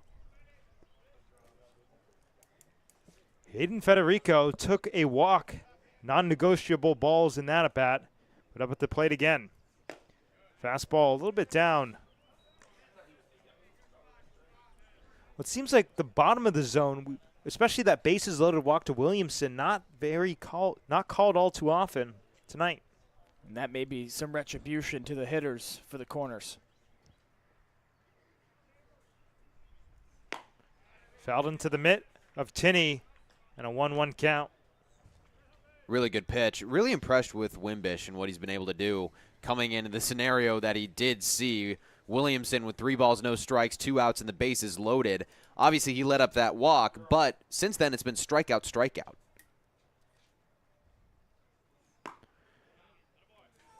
There's that outside corner right again, and that's called a strike. And after an uncharacteristic swing at a pitch that Federico likely doesn't try, at least from what we've seen of his time here on the Cape, a wise take there, but unfortunately it clips for Wimbish. Broken bat, flare off to the left, out of play, and Coates doesn't have a play, kicks foul, and will become a souvenir. Sounded like it really broke, but he's been looking at it, doesn't seem to find a break, so he's going to keep playing with the same lumber. Interesting. Oh, now he's going to. He will. Yeah. Hey, never never tell me again. I was like, that sounded so broken. Because you can hear it when it happens. You can hear the wood splinter, and Federico seemed to shake it as though he was going to try it, and maybe when he got to the box and started another motion, he immediately had to change, and that's exactly what he's doing now, looking for a bat in the dugout. Looks like he's taking Chris Remberts for the time being. Well, that much more important here with wooden bats than it is with metal bats in college baseball. Even people in MLB. forget those are expensive bats. Oh, those sure are. All of them are over $150, and they just snap like toothpicks. You break the shillelagh. Firewood. $150? Really? Oh, yeah. Wow. You should see how expensive metal bats are. They're all like $500. I just buy golf I remember gloves. those are just as expensive. Yeah, they right? are. I'm surprised that a bat is that much. Fouled over our heads. Told you I'd flinch. We didn't doubt it, Graham. We knew it was coming. And I believe you. We shout out our assistant GM, Cole Vellis, down there getting some more bats for the guys in case of more splintering. Way to be. 2-0 Hawks here in the bottom of the third inning. Wimbish to Federico. In the air to left center field, straight away. Sear, 2 down. I'm just really impressed by Federico's maturity at the plate. And he's only a freshman, too, or rather coming off of his freshman season, a rising sophomore at Ole Miss. He did get All-SEC freshman in 2025. Of course, the strength of that conference is well established. But Federico able to seemingly calm any nerves that are there at the plate and exude a discipline that is among the best on the team. Von Lackey at the plate for the Harbor Hawks. Popped out to the shortstop Melio in the second. That was against the starter Carson Bailey. So getting his first look at the new arm.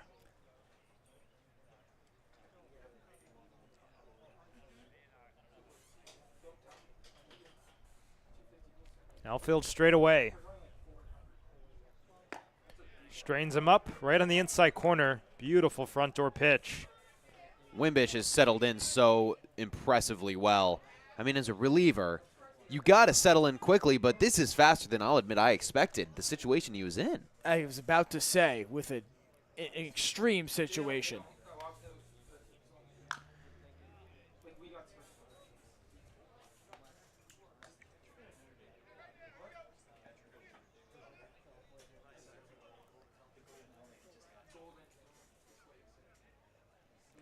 Lackey out of Georgia, so playing with the hometown college, Georgia Tech. He was rated as the number 16 catcher out of the state of Georgia by Perfect Game coming out of high school. And swings and misses here. Bookend strikeouts here in the third inning.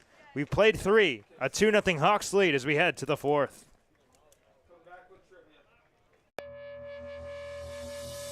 This week we've been working a lot with doing play-by-plays, just doing behind-the-scenes stuff with sports broadcasting, which I never really realized how much went into it, but it's been really cool. They've grown a lot. I've never really done like a program like this before, so like seeing all the behind-the-scenes have like really grown.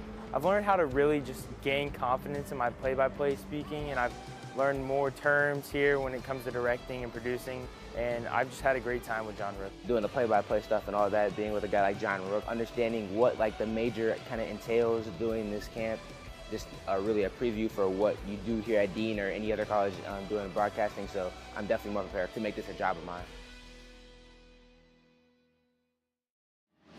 Cape Cod 5 is proud to be the official banking partner of the Cape Cod Baseball League. Cape Cod 5 offers a broad range of financial products and services tailored for every stage in your financial journey. Reach out to us. We're here to help. Top of the 4th inning, and it's trivia time here at McKeon Park. What 2025 College World Series player played on both Brewster and Hyannis? Is it A, Casey Hintz, B, Jared Jones, 3, Dom Carbone, or 4, Mason White? Oh, I got it. You got it. I don't think I'm going to go. I know it's not Carbone. Yep. He was here last year. I'm going to go Casey Hintz. That's my go. guess. I'll go Mason White. Oh, you took my. Okay, I'm going to go with B then. We'll each hit a different we don't all one. have to pick different answers. Okay, fine. I my instinct was D. My instinct was White's as well. Of course, we could look this up quite easily. Let's not do that. But we're not gonna do that. Isn't Jared Jones a pitcher on the Pirates? You'd know better than I. He is on the Pirates. There is That's a ball Jared knowledge, Jones. Right? There is might be a multiple. Jared Jones on the. Not to be confused with Bear Harrison of Falmouth. Daniel Cuvée leading it off for the Brewster Whitecaps here in the top of the 4th. Blanco, after a little bit of a scary second inning, seems to have settled in a bit more. Brutal changeup, way out ahead. Well, we thought that the hitters might have an easier time seeing that changeup the second time around, but that has so far not been the case. Strikeout and flyout, first 2 batters the second time through. Taps it off himself, painfully so. And just like that, Blanco jumps ahead quickly. And Cuvée is similar to Bailey with his imposing frame, also similar in the fact that he can leave the yard from anywhere. Unspeakable power off the bat of the hard-hitting righty. Kind of has a Mark McGuire stance, except it's not very closed. You see the way he rests his bat on his shoulder? Yeah. It's Giancarlo Stanton-esque as well. I see more McGuire, but I could see where you're going with that. But definitely the way the bat rests on that shoulder. It's a bit more closed than Stanton. Did he go? No, he did not. And I agree.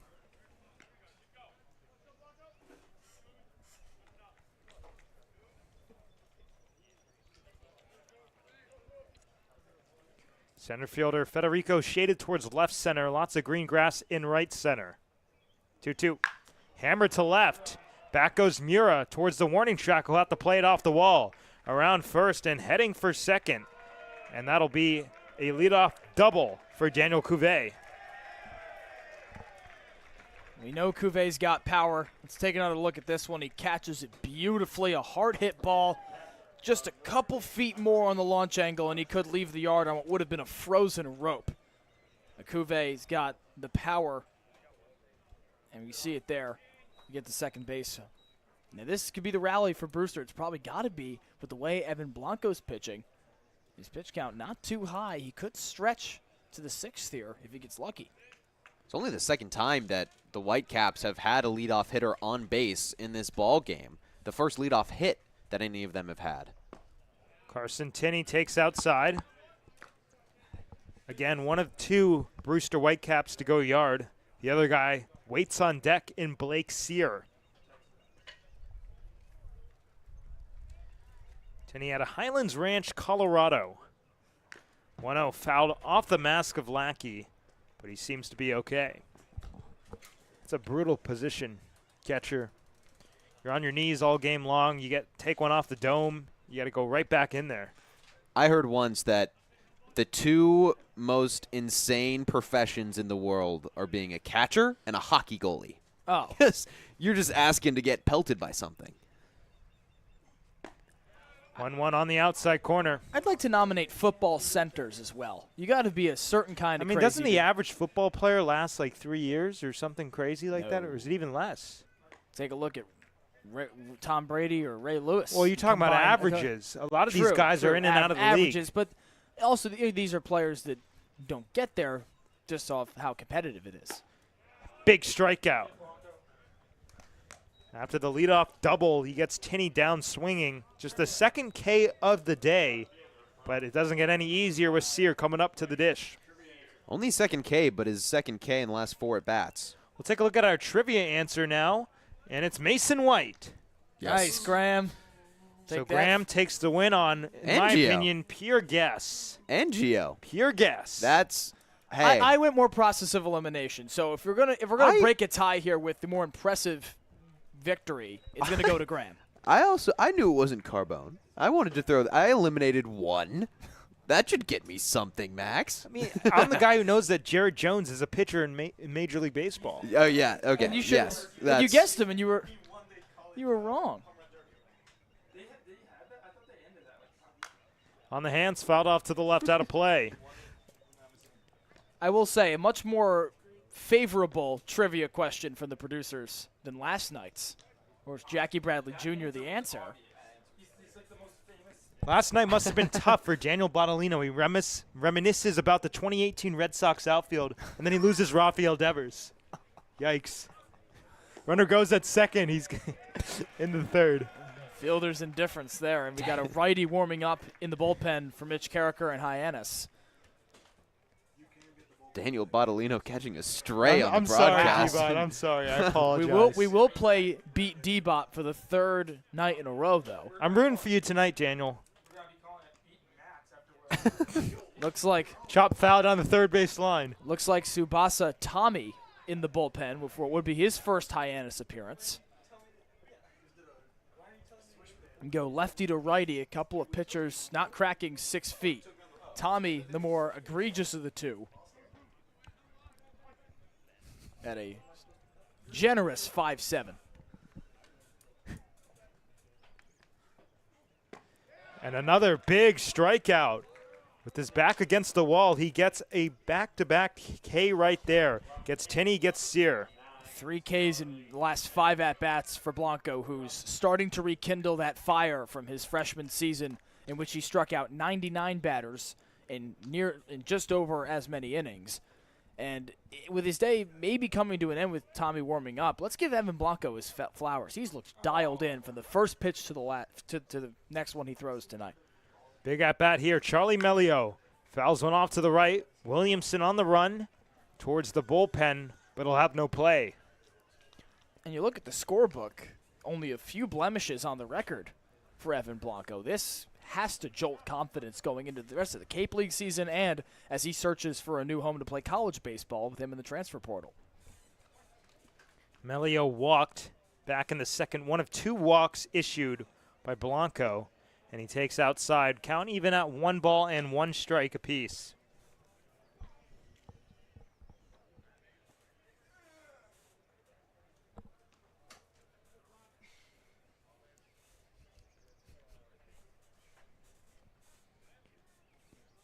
One down low.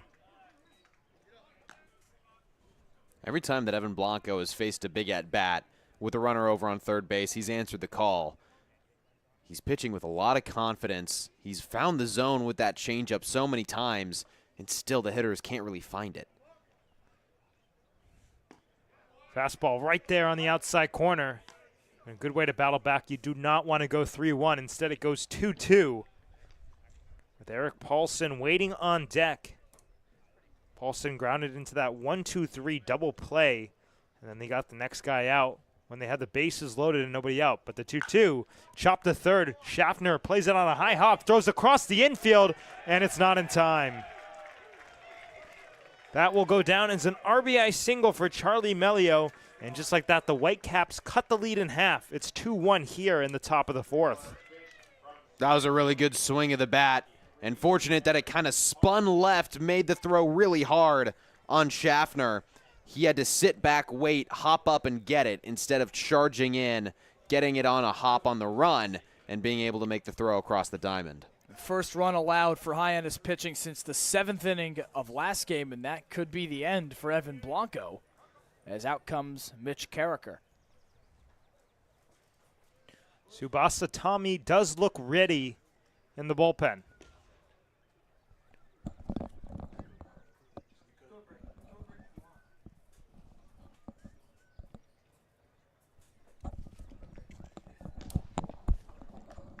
It looks like he's staying in this game. He talked himself into it. And that makes sense for Blanco, given the stakes, given the fact that injuries and a move to the bullpen rendered his 2025 not what he wanted, to be frank. After a stellar freshman season in 2024, he's here on the Cape to prove, I think, above all to himself, that he can rekindle that fire that gave him a preseason All-American selection ahead of 2025. Paulson takes in the dirt, and he had an unbelievable season this past year at Stony Brook. 49 games, started all of those, a .358 average, 17 doubles, 9 homers, 44 RBIs. Actually made 7 appearances on the mound as well, but not so good. 8.38 ERA and 9 2/3. Having that .358 average in your 7 spot is such a weapon, such an advantage as a manager. He's almost acting as a pseudo leadoff hitter again. Off the end of the bat and in the left field, playable. Mura. And the Harbor Hawks get out of it, but the Brewster Whitecaps do grab a run.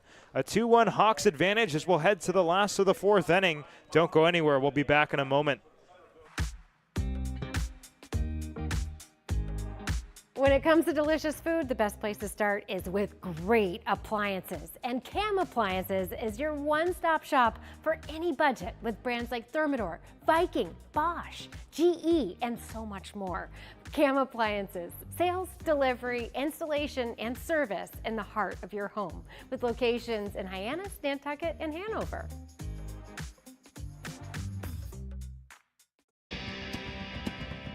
If you need to dig, lift, move, grade, clear, or cut, pump, weld, clean, light, and just about anything else, dial up the rental source for the newest and the most reliable equipment in New England. Staffed with equipment and construction experts, Milton Rents, your local source. Bottom of the fourth inning, and we just had a messy middle of the inning. There's a pie eating contest going on between a Harbor Hawk and a lucky fan who gets to eat pie for free. I'm not exactly sure who won that, but at the end of the day, I mean, if it were me, I won if I just ate some pie. I saw the Harbor Hawk player celebrate. That could be a good omen for him. Playing with his food literally after the win. The Harbor Hawk that competed yesterday won too, didn't he? It was. I believe so. Oh man, Eric Hofberg. Eric Hofberg. That's right. Pitched in game 1. Cannot believe I remembered that. Oh, well done. Thank you. Steel trap this guy. You remember garbage disposal just right down the hatch. Oh my God, it's gone. From Jared Jones to Eric Hofberg. Chris Rembert at the plate. Singled in his only at bat today. That was back in the second against the starter Carson Bailey. Swings at the first pitch, grounds it right back to Wimbish. Runs it over a couple steps, 1 down. Wimbish made that a bit closer than I think Jamie Shevchik would like. We'll take another look. Kind of lackadaisically jogs over there. Flips it in time. New nomination for Word of the Day, by the way. You know what I thought about right when I said that? Do you guys remember in that interview when Zion Williamson said lackadaisical and he couldn't say it? And he had to sound it out like 3 times. That? You know what I'm talking about, guys? I don't remember that, no. Wow. Somebody roll us some clips sometime, and we'll have my answer. But I'm telling you it happened. I don't doubt you, Max, given the display of memory you've put on today. Thank you. Strike one to Gavin Roy, who walked back in the second. 2-1 Hawks here in the fourth. Fouled off to the left, off to the right, out of play. Gavin Roy, a guy that went 0 for 3 yesterday, didn't play in the season opener, but has kind of slowly made progress every at-bat. His first at-bat yesterday didn't go the way he wanted. I believe he struck out, and then every time he came up to the plate, he made a little bit more contact. Drew a walk in his first plate appearance in this game. It looks like he's inching closer. That's another broken bat to first. Ranging Paulson flips to the pitcher covering, and Wimbish is there. 2 down. PFPs on display here in the fourth. And that time, Wimbish much faster to run over to first base than the first out. I think he learned from Rembert almost legging it out that he needs to hustle over to that base pad. So they go 1-3, then they go 3-1, and 2 outs in the inning, and Jake Schaffner at the plate.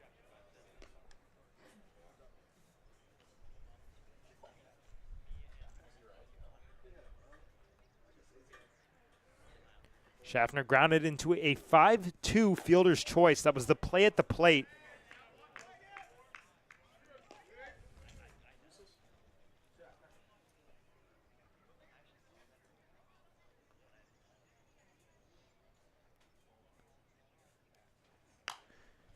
Fouled off to the left, out of play.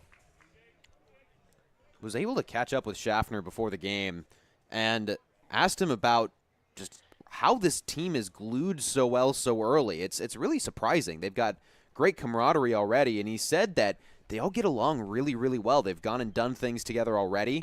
Shows the bunt. It's a good one, but it'll roll foul down the third base side. Said that they went out for lunch together as a team today at the NAC, had a really good meal, and they all just get along. They seem to really like each other, which I feel like is sometimes rare, and people coming from all different corners of not just the country but the globe to play baseball together. They met like 5 days ago, and still they've found a way to connect, and it's really led to this strong start. And that's one of the beautiful things about summer ball. You know, these guys come from all out the country, and they just come together for a couple months. Pitch is hit on the air to left field. Incoming Sear. We'll continue that thought in the next inning. We'll head to the top of the fifth inning with a 2-1 Hawks lead. When you need to dig, lift, move, cut, or just about anything else, then dial up the Rental Source staffed with equipment and construction experts. They'll help you get the right machine for the job and make sure it's delivered when and where you need it. With locations across New England and the newest and most reliable inventory, Milton Rents is your local source. When I started teaching on the Cape 30 years ago, you could buy a house on a teacher's salary. But today, teachers, public safety officers, healthcare and hospitality workers, the people who make the Cape work, are struggling to find homes they can afford. And I really worry about the kids who will follow us. I think it's time we learn to do better.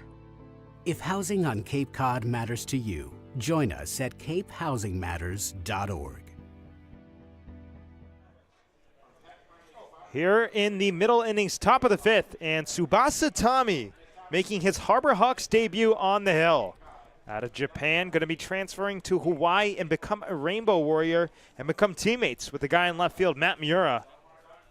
He had a great season at Pima Community College, 1.40 ERA, best on the team, over 18 relief appearances, 25 and 2/3 innings pitched. Only allowed only allowed an earned run in 3 games this season. Absolute stud. The first earned run that he allowed was in his 10th appearance, his 12th inning of action. I have been so excited to watch this guy pitch since the second that he stepped on the field. Cannot wait for this inning. You know, the way he pitches, it's kind of like a combination of a little bit of Yoshinobu Yamamoto and Yu Darvish. He's got the Yamamoto pitching motion, but the Yu Darvish leg pause. It's a fiery throwing motion, and the one thing I can say or noticed right from the jump with Tsubasa Tommy, the guys love him. Sure, a lot of the ribbing may have come about as hype, but there was early bonding on Friday during media day and throughout the week in practice, and that gel is indicative of what the point we were making before we went to the break, guys, about how quickly these teams collected from all over the country and the world can become, yes, friends, but also teammates that go on the field and win baseball games here on Cape Cod. And he's got the back of his teammates in. With a good performance here, he'll have the back of Hyannis as well. Colton Coates batting left-handed at the plate. Breaking ball missing down low.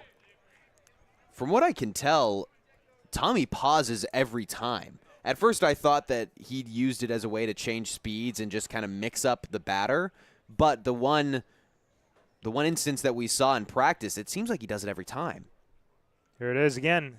Very much so reminiscent of Yu Darvish. And Nestor Cortez, not quite as egregious. Where Cortez would literally stop his motion midway through, but it's a bit of a pause, almost like Graham at the top of a golf swing for Hideki Matsuyama, that maybe allows him to gather himself. Behind here, 2-0. Yeah, look at that. In their first strike. Looked like a little cutter action on that one, perhaps, or something of that caliber. I imagine that, as I just alluded to, allows Tommy to, yes, collect himself, but also ups the velocity. 2-1 grounded sharply to the left side, and by the dive of Gavin Roy in the left field. A leadoff single for Colton Coates, and a good start for the Whitecaps here in the fifth. And that was just a really good rip. Saw the breaking ball the whole way. It started really high, bent back down. A good effort from Gavin Roy, who played second base yesterday. He's been moved over to short. Hasn't been tested too much over there in that position. But a good swing from Coates. He gets himself on base the second time in a row that the leadoff batter has gotten a hit now for the Whitecaps. So the other switch hitter, or one of three, that is Magpok, takes ball one. Batting from the left side for the first time today. Popped out to Miles Bailey to start the third inning, his last time up, his only time up. It's been kind of a quiet offensive day on both sides as a backdoor pitch just curls around the plate, not enough. 2-0. The Brewster dugout getting into it. This is another hallmark of the Cape Cod Baseball League, also indicative of the early gelling that a lot of these teams are, fortunately for them, accustomed to. There's a strike no matter what. That time, Tommy did mix up his motion. He didn't even lift his leg. He just went straight down the mound, went really fast. Classic slide step. Yeah. And the dugout battle ensues as Hyannis gives it right back. Jumping around at first base. Another one in there, and now the Hyannis dugout trades cheers as both teams start to get really into it right now. Back-to-back slide steps as well for Tommy. And this is when Cape Cod baseball gets fun, when you got a critical at-bat like this one, a one-run lead, the Hawks clinging to it. See what happens here. On the ground right side, Rembert flips to second for one, on to first. Not in time. Magpok led BC in steals this past season. We saw the speed on display there. Good of him to leg it out. And a great pitch from Tommy to force the ground ball contact just over the plate. And the Hawks, fortunate to get that lead runner. That was the more important out.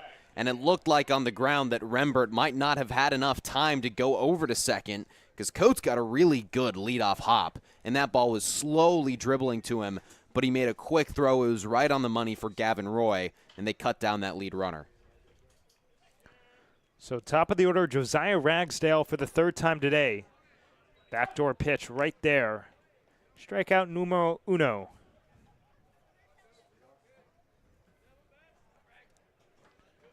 There's some mild stretching going on in the Hyannis bullpen. Nobody officially throwing, and nothing going on for the Whitecaps. Check over at first. That one was a little bit close, but Coates back head first.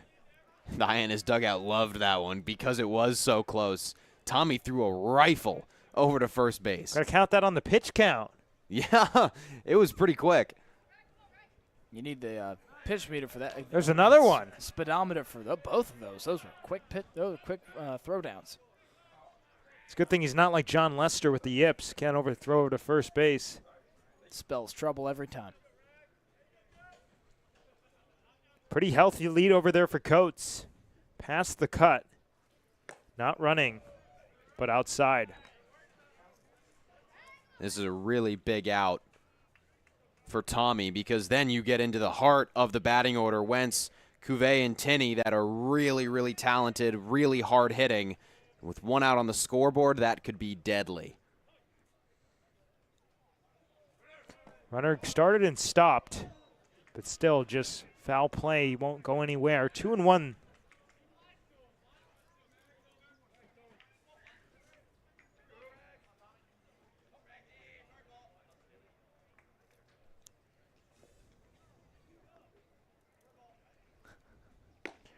In there for a strike. Again, the slide step is working really well for Tommy. He has done such a good job. Every time he's used that, it's been right down the heart of the zone.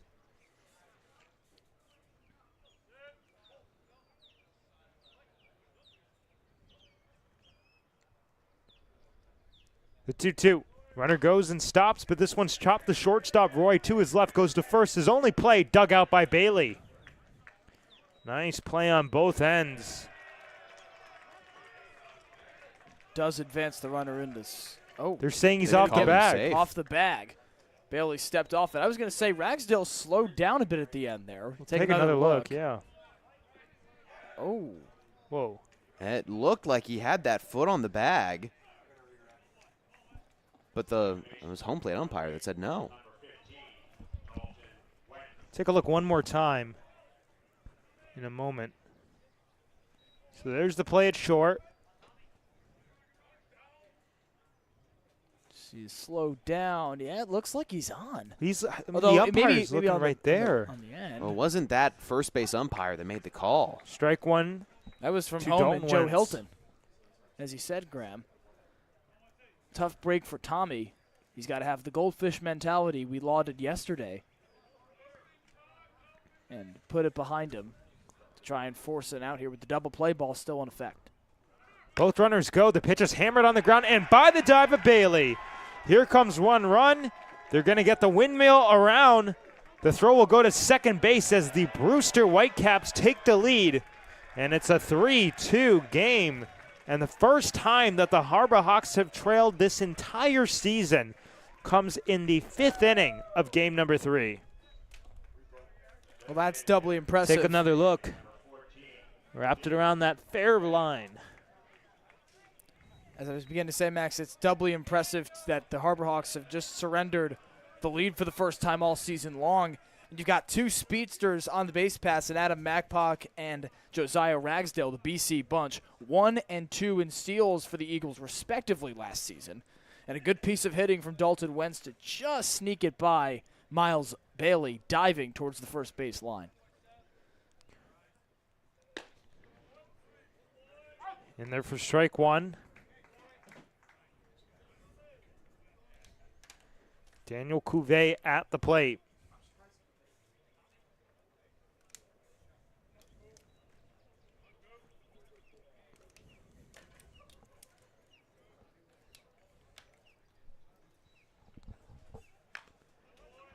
Just gets a piece.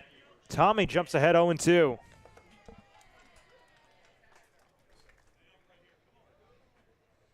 Cuvée was 1 for 5 yesterday, or 2 for 5 rather. Scored a run as well.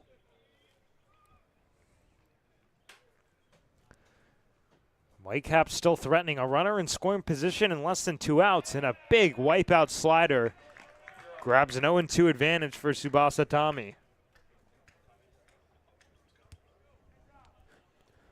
That's a great breaking ball. Just gets him to swing right over the top. Tsubasa Tommy has had some really good pitches. It's just been a couple here or there that he's left over the plate or that the batter has just seen the whole way, and that's led to the 2-run inning. But that pitch is gnarly. And that's the plight of the power hitter right there. You take a big cut at a ball like that, and you're going to be swinging out of your shoes.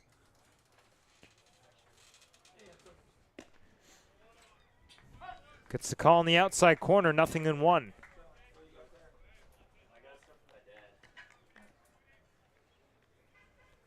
And they called that hit from Ragsdale a single. I was wondering if it was going to go down in error, but they've called it a single in the official scorebook. Tried to dot that slider, but to no avail.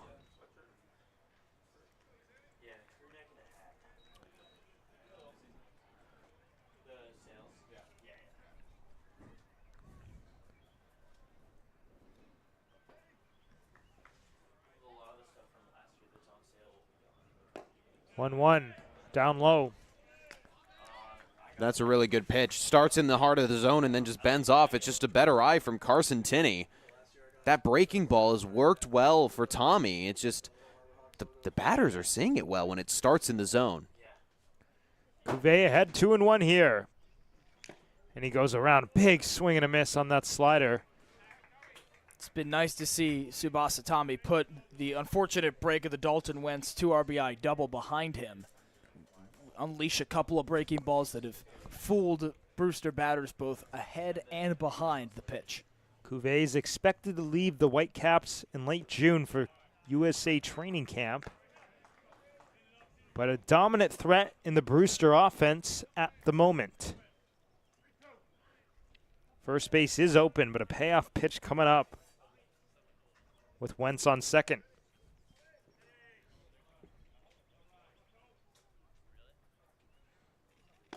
Upstairs, ball 4. The third walk of the day issued by Harbor Hawks pitching the first for Tsubasa Tommy. And just like that, runners at first and second with 2 outs.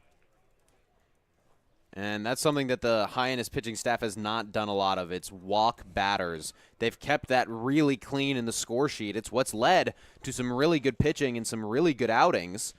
So this is kind of away from what they've been able to do in the first 2 games of the season. First pitch swinging. Tinney off to the right out of play. And both of Tinney's walks have come in a back-and-forth battle in the second and now here in the 5th, where Brewster put up 2 runs. It seems to get the better with just a couple of decisions late in the counts that awarded him first base.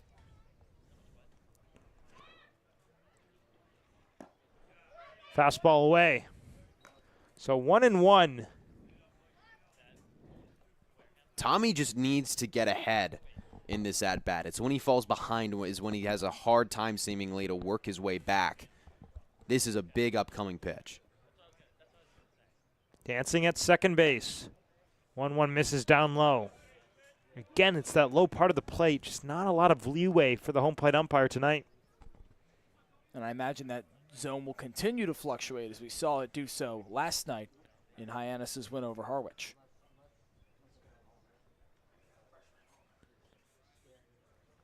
Two and one, breaking ball, catches the outside corner. So that part of the plate seems to be a lot more loose, but down, just nothing there. And Tommy's exploited it a few times in this inning since allowing the double to Dalton Wentz. Maybe dials one more up here with the deuces wild. 2-2, in there, strike 3. Big strikeout for Tsubasa Tommy, but not before the Whitecaps take the lead. A 3-2 advantage as we head to the bottom of the 5th inning. When it comes to delicious food, the best place to start is with great appliances. And Cam Appliances is your one-stop shop for any budget with brands like Thermador, Viking, Bosch, GE, and so much more. Cam Appliances, sales, delivery, installation, and service in the heart of your home with locations in Hyannis, Nantucket, and Hanover. Here at the Mass State Lottery, we're known for our monster wins. But there's no bigger win than the $1 billion we provide each year to support all 351 cities and towns in Massachusetts. In our game, we know that supporting local businesses and helping communities is how we all win. Because at the lottery, we're all playing for the home team. The Mass State Lottery. Welcome to the state of winning. Hey, Harbor Hawks fans. Did you know the NAC Cape Cod is the official Light Up the Park sponsor of the Hyannis Harbor Hawks all season long? Thanks to the NAC, the lights at McKeon Park stay bright all summer as the future stars take the field. With 2 convenient locations in Orleans and Hyannis, the NAC is the perfect spot for a burger, taco, sandwich, and more. Visit the NAP Cape Cod for more, napcapecod.com to learn more or order online. Bottom of the 5th inning here at McKeon Park, and for the first time in the 2025 season, the offense will come up when trailing in the game. Get to see how they respond. They've never been in this situation. The pitching did a good job of bouncing back after a couple calls that didn't go their way, and then that, of course, leading to the runs in the top of the 5th. But Tommy did a good job bouncing back, and now the question is, can the bats do the same? They've been hitting hard all day long. They hit really hard yesterday, so they've got the momentum. Can they execute? Matt Mura to lead it off. Still yet to register an official at-bat today, although he has picked up an RBI. An RBI walk back in the 2nd inning. And what a job by Wimbish in relief as Mura chops the first pitch by the Bat Boys. I mean, coming in, you don't expect it. So far, 2 1/3 clean with 3 punch-outs. It's so impressive. I mean, this guy's really settled himself down nicely. Coming out of a college season where he's eliminated by Auburn in the NCAA regionals, it's been a while since he's pitched in a competitive atmosphere. It just shows the versatility. I mean, you got all these scouts here. Look at this guy. Wasn't even expecting to pitch. He has to come in all of a sudden, no official warm-up, and he's shoving. Yeah. Count at 1-1 to Mura with Andrew Williamson looming on deck. Checked his swing. Did he go? Yes, he did. And to close the book on Wimbush, how about this? The most inning pitched in a game for him was 2 versus Campbell on March 5th. He did rack up 4 strikeouts, so he's pushing on to his longest outing of his nearly college career here. Advantage count for Wimbish. 1-2, fouled painfully off Mura. That's got to hurt so bad in the cold. I can't imagine taking a baseball off the ankle right now. A lot of guys wear those leg guards, Evo Shield. Yeah. Nothing on Mura. No elbow guard, no leg guard. Nothing on Williamson either, as he warms up in the on-deck circle. During my playing days, especially in high school, I wore a leg guard, but just because I thought it looked cool, not really for protection purposes. All about swag. And I honestly can't remember a single time that I fouled one off my leg guard or got hit. I guess I was just very lucky. I did take a 90-mile-an-hour sinker to the ribs, though. That one really hurt. Yeah. 2-2. No, he did not. Already 2 walks for Matt Mura on the day. He's been get-outable. my creation of a new word. He's had such a good eye. He's been so disciplined, and I think that check swing is a great example. He used to go on those. He went on those in the first game, and now he's holding off. That's what's so stark about it. The difference in such a short amount of time is a stoppage here. Mura will. Oh, no, he's out. A pitch clock violation. Yeah. Well, on Mura, it looks like. That'll send him to the dugout for the first time in this game. He can't believe it. We'll see. 7 seconds, 6. Yep, it has to be 8 when you have to be looking and engaged. Yeah. And he was not making eye contact with the pitcher, so that is an unfortunate out number 1. That call came from the third base umpire, Rick Force, who signaled to the home plate umpire, Joe Hilton. Away for ball 1. There have been a couple pitch clock violations in this young season for Hyannis and then also teams that Hyannis has played. Catches the outside corner. I think that's another good example of, these players are just still shaking the rust off a little bit, even though they may have just played about a month ago. I mean, they do all these live ABs, and there's never a pitch clock worry. Right. On the ground right side, ranging Wentz to his left. 2 away. And to just close the book on the pitch clock, these guys all grew up playing baseball without one. So when the pitch clock was instated, it must have been quite the change, as it was for, of course, those players in the majors. But can't imagine having to make such a drastic change to a sport that you played your entire life one way, and now you got to change your entire approach. It alters everything. Obviously, the process at the plate, but the way you prepare in the on-deck circle, your timing, it all is uprooted with a time limit. Velasquez takes ball 1. And I think it was most jarring both in MLB and in college baseball when it was first installed mere weeks before the season last year. Yeah. That's an adjustment that's frankly unfathomable.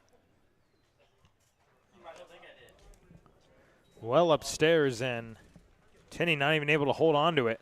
Yet so many players made it so swimmingly, especially from the pitchers. That's what's especially impressive, is how they were able to alter their timing to fit the new restrictions.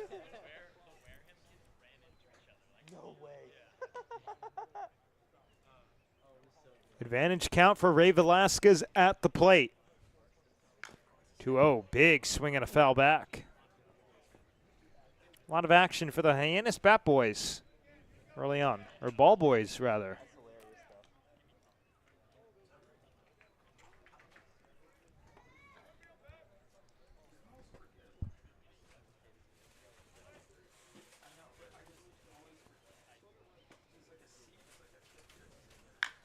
On the hands and slowly grounded to the left side. It's cut off by the third baseman. Coates throws on the run and in time for the final out of the inning.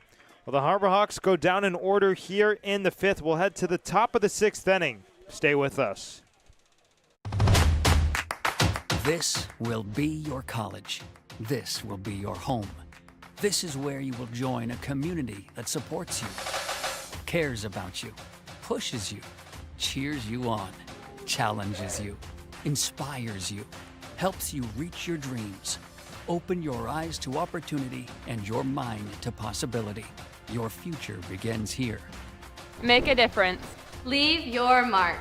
Break the mold. Be a leader. Achieve unimagined heights. Believe in yourself. Make lifelong friends. This is your time. Your place. Your home. Your Dean. It all starts here at Dean College.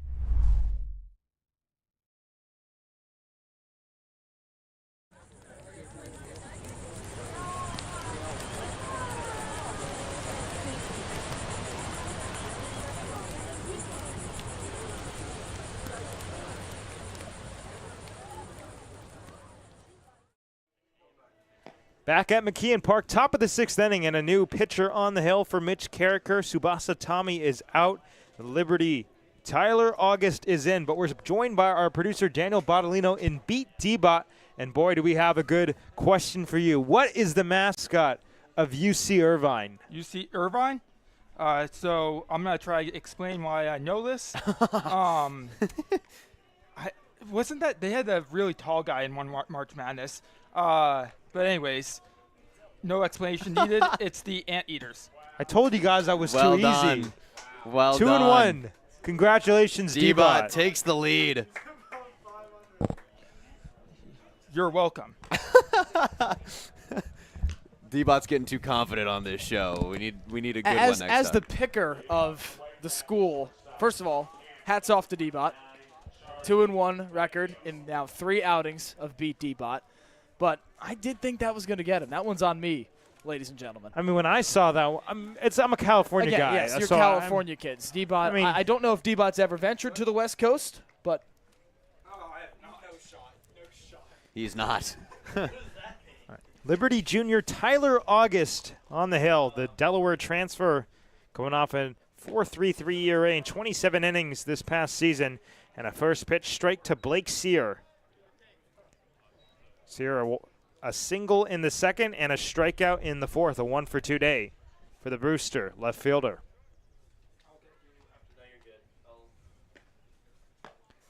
Fastball lively on the outside corner and an advantage count pretty quickly for August. Been really excited to see Tyler August pitch. He was a guy that we thought could come in and be a closer for Hyannis, and it's because he's really got wicked stuff. Allowed the 2nd fewest runs and earned runs for his school this season. Fastball doesn't get the call at the top of the zone. He walked the fewest and struck out the 4th most. Only allowed multiple runs in 3 appearances this season. This guy, all-around stud for Liberty. Only making his first appearance, though, for Hyannis now. 1-2 outside. Final line on Tsubasa Tommy. 1 inning, 2 hits, 2 runs. Only 1 was earned, and a walk and 2 punch-outs.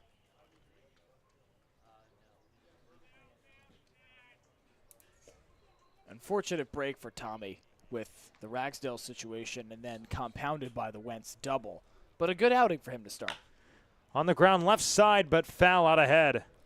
And Coach Carricker, as you mentioned, Max, goes lefty, righty, righty. So he must have been pleased enough with Tommy's work on the mound to keep the righty on the bump.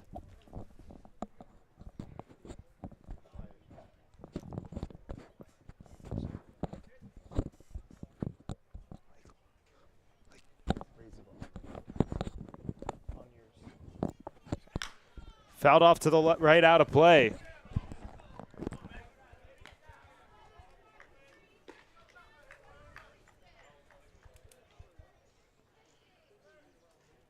Charlie Melio waits on deck, had an RBI single in the 4th. But the count knotted at 2 balls and 2 strikes. And a big swing and a miss. A rude welcoming for Blake Sear as August comes into the game with a punch out.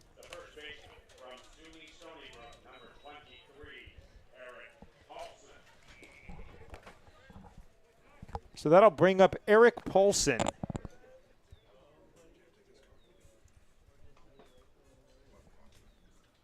Or rather, that was Charlie Melio. I apologize. Eric Paulson now at the plate. And he takes back-to-back strikeouts for Hyannis pitching. 3 strikeouts in the last 4 batters. They've picked up those numbers. But the walks have just been there along with it, and then they've also been able to get some hits.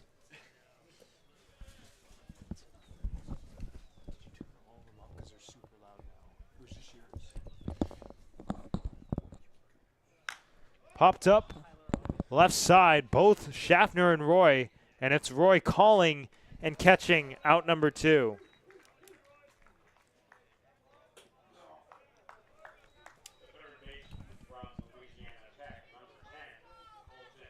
This is exactly what Tyler August wanted, was a quick inning to see if he could maybe go for one more. I don't think he did much. I think that most of the time that when he came in to relieve a pitcher, it was just 1 inning, and he got in and out. But, I mean, if he gets a quick one, we could very well see him for a second.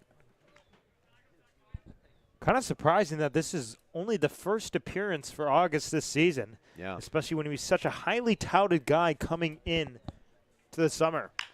Ripped on the ground at first, but that'll skip foul off to the right.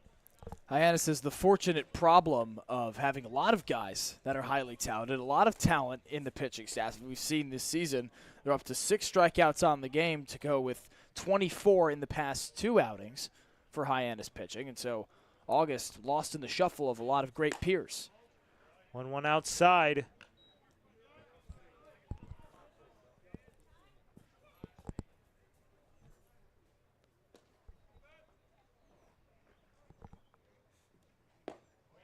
Fastball not there on the low corner. You saw that similar pitch when Williamson took that bases-loaded walk all the way back in the 2nd inning. But at least there's been consistency with that part of the zone. Fouled off to the left, out of play, and count full now. 3 balls and 2 strikes here with 2 outs. This is where the game is made for both of these teams. There's been a lot of 3-2 counts with 2 outs, and they've mostly been won by Brewster thus far in the game. In the air to left field. Over goes Mura towards the line. And in fair territory, he makes the catch for the final out of the inning. Well, it was a nice 1-2-3 inning, a good debut for Tyler August. We'll head to the top of the 7th inning. We'll head to back down low to Ethan Wax, our sideline reporter, who's got some more. Early season success of the Harbor Hawks has been the team's lights-out bullpen. manager Mitch Carricker has called on 7 relief pitchers during the first 2 wins, and the bullpen has allowed no runs over 10 innings, yielding just 6 hits in the process. In addition to picking up 1 save, the bullpen has recorded both wins. While the bullpen has been dominant, the starting pitching has been equally strong. Both Will Libbert and Trey Beard each tossed 4 scoreless innings in their season debuts. By comparison, Yarmouth is the only other team in the league with a team ERA under 2. Given its powerful lineup, the Hawks will be a hard team to beat if the team continues to dominate on the mound, and they also had 24 combined strikeouts to the first 2 games. Back to you guys in the booth. Alex Philpott is the new pitcher for the Whitecaps after an unbelievable relief outing for Wimbish, who came in prematurely when Carson Bailey exited with an apparent injury. 6'6", sophomore from Florida, 22 appearances, made 3 starts actually, but spent the majority of his season coming in as a reliever, 7.30 ERA. Transferring to South Carolina was announced 3 days ago, so he is also making a switch. A lot of guys getting offers right now in the transfer portal, a lot of guys in the transfer portal. It's just a fun time to follow college baseball, seeing where everyone's landing. It's just crazy, like the percentage of guys who stay 4 years at a program, of course not talking about maybe leaving early for the draft, but just stick with the same school. I mean, at this point, it's well below 50% these days. It's just not the game anymore. The game has changed drastically, and it's really interesting because at first I felt like the reaction was, oh, it's going to be harder for these players to develop because they're not going to be with the same program, the same coach. They're not going to have consistency that athletes often need in their lives to grow their game.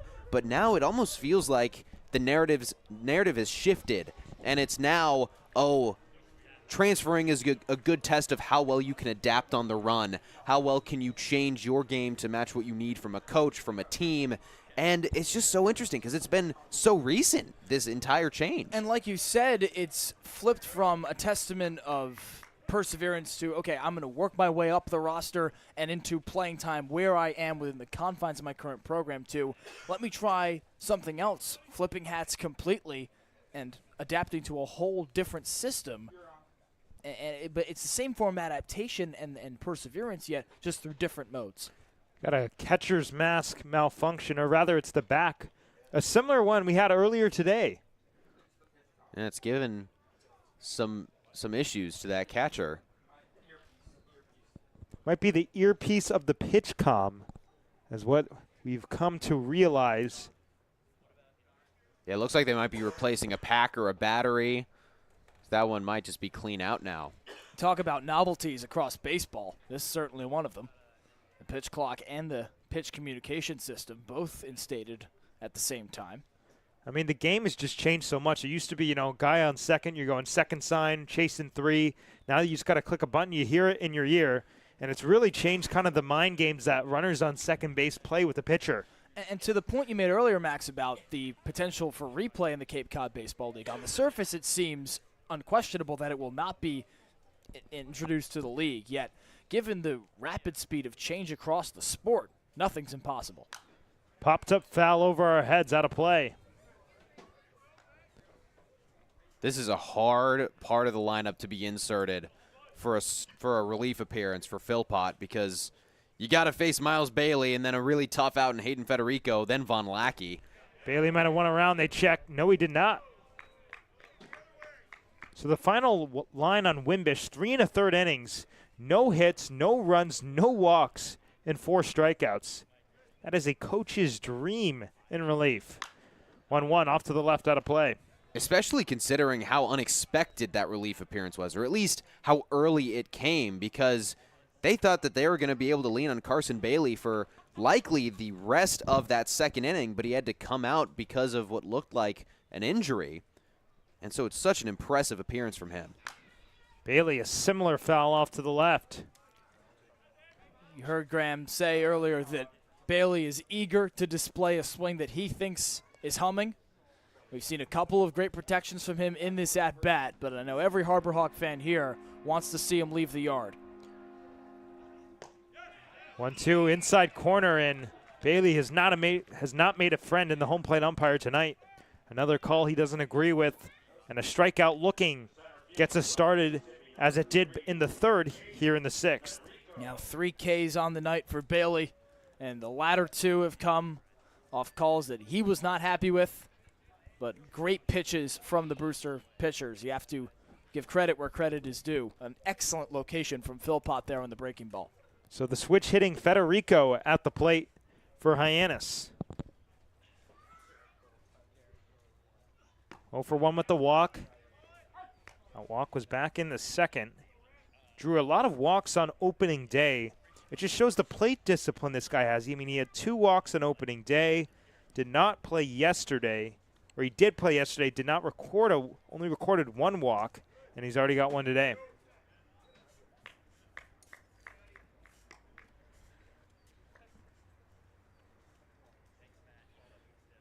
Here in the bottom of the 6th inning, Harbor Hawks trailing 1 as we approach the middle part of the order.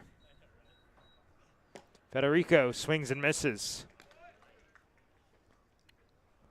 Federico, not necessarily a power hitter, at least looking at his numbers from Ole Miss, but he did get hits pretty consistently. And he ended strong. He was on a 3-game hit streak going into the final game of the season. He then went 0 for 4 against Murray State. But his walk numbers have been always really strong. 34 walks, one of the best on the Ole Miss squad. He's just got a really good eye, and he's really patient at the plate. And that's really good for this middle part of the order. When averages start to drop, getting a guy that can get walks is huge. Almost hits him right there. Count runs full. 3 balls and 2 strikes. We could be seeing another base on balls here. It has not been the most cleanly pitched game for the Whitecaps. 5 walks so far, and 2 of those supplied the Harbor Hawks only 2 runs. Also a credit to the Hawks batters and their discipline at the dish. Swings and misses here. Back-to-back strikeouts to start the relief appearance for Philpott. Both of them come off great breaking ball pitches. And that one fools the lefty low and away, a spot that Federico does not typically swing at least from what we've seen of him here on the Cape. An uncharacteristic strikeout for the rising sophomore for Ole Miss.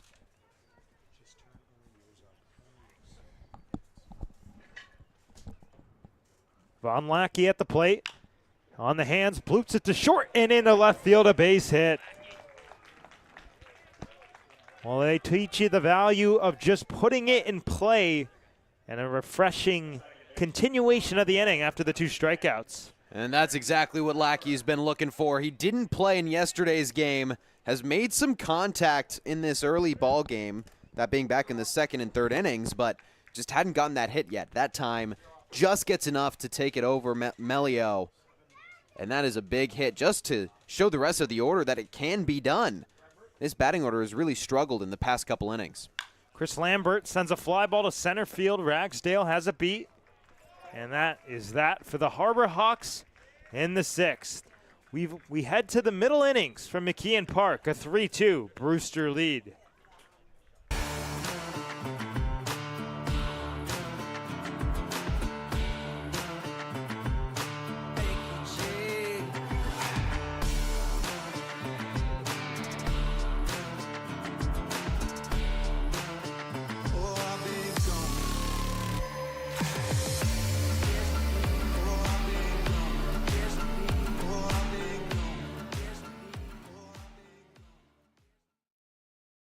Owning a home means you can protect your family and put down roots in a community you care about. It gives you a place to celebrate the joys of daily living and be together during tough times. But for many on Cape Cod, home ownership is slipping further out of reach. Help make sure the American dream is available to the teachers, public safety professionals, and all the other people who make the Cape a special place. Visit capehousingmatters.org to find out more. Let's compare some stats right here as we head back here to the top of the 7th inning. The opponent, the average of the team's 189, 216 ERAs. Harbor Hawks 0.75, 205 for the Brewster Whitecaps. And both of them, what do you know? If you're pitching like that, you got opponent averages like that, you're going to probably be the remaining teams to have not lost in the Cape. Absolutely. The only two undefeateds on Cape Cod going at it tonight. And the hallmarks of these teams, the pitching staffs have pitched really well, but also power hitting lineups that have the ability to play small ball when they need to. See Brewster do it tonight off of some walks, load the bases. Like you said, Max, a couple times tonight, you put the ball in play and good things happen. Both of these teams have been on the right side of that lesson for a 3-2 ball game entering the 7th. Adam Magpuck at the plate. Tyler August delivers ball 1. I mean, it just shows the difference between college baseball and college summer ball, because college during the season, these guys are using metal bats. You know, the average ERA, you know, a 4 or 5 ERA is considered good, especially at a school like in the SEC. Now with the wood bats, you're looking for that sub-3, that MLB level, because of just how different the game is when you take out the factor of metal bats. You get some really low numbers, too. Fan with the baseball glove jumped out of the way of the ball. Very disappointing. Throw some weather at it, kid. When you bring your glove to the game, you would expect to make the play, or at least attempt to. 1-2 advantage for Tyler August here. Fouled back right at Giovanni's head. I was way late to it. Graham, you can express your disappointment if you have it. It's all right. Just be quicker next time. I looked up because I was interested. We talked about, we wondered if Tyler August would only go 1. Broken bat, right center field. Rembert going back. He makes the catch, but drops it at the last moment. He had it in the glove, but not able to cleanly snag it, and that will most likely be a leadoff single for Adam Magpuck. This would have been on Sports Center, folks. A great run from Rembert. He reads it beautifully, and as he slips to the ground, he just can't corral it with Federico there to help him. And an excellent effort from the Auburn Tiger for a ticker tape play not to be.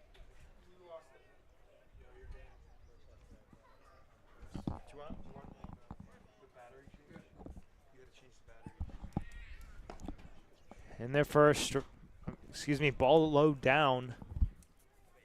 And now Ragsdale comes up, and what begins the most dangerous part of the order for Brewster. Of course, it was Wentz last time that plated Ragsdale. There was some controversy at first base. Check over at first and back in time. And Max, if you're August, you obviously have to be really careful about how you pitch to these next two hitters, the lefty Ragsdale, the presumed righty in Wentz, with Daniel Cuvée waiting in the hole. That's the power hitter of this Brewster lineup. Runner goes at first. The pitch, a ball, the throw down to second is beautiful. Von Lackey catches a runner. Well, that's the third time this season that Von Lackey has thrown someone out at second base, and all three have been beautiful throws. This one, arguably the best of the bunch, right on the back of Ragsdale.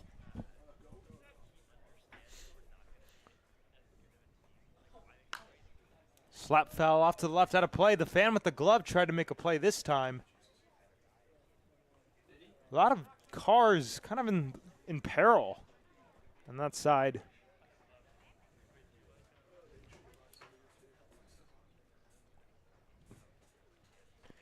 August ahead 2-1, and a foul tip into the mitt of Lackey, held on 2-2.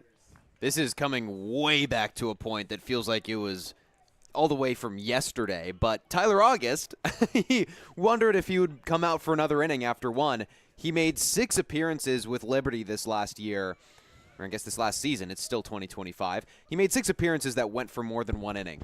So he is used to that. That's strike 3. That inside corner, the bread and butter. Tyler August picks up strikeout number 2. The longest that he went was 3. The way he's pitching, it looks like they might stretch him out that long again because, I mean, he has thrown an immaculate 5 outs thus far. Dalton Wentz at the plate. 1 for 3. He had that 2-run double back in the 5th inning. The difference in this game as Brewster sits with the 3-2 advantage here in the visiting half of the 7th inning. That was his only hit of the summer so far. Down low. Looked like he might have slipped a little bit. Or threw out of his shoes to induce the slip. He lost his hat on the way down.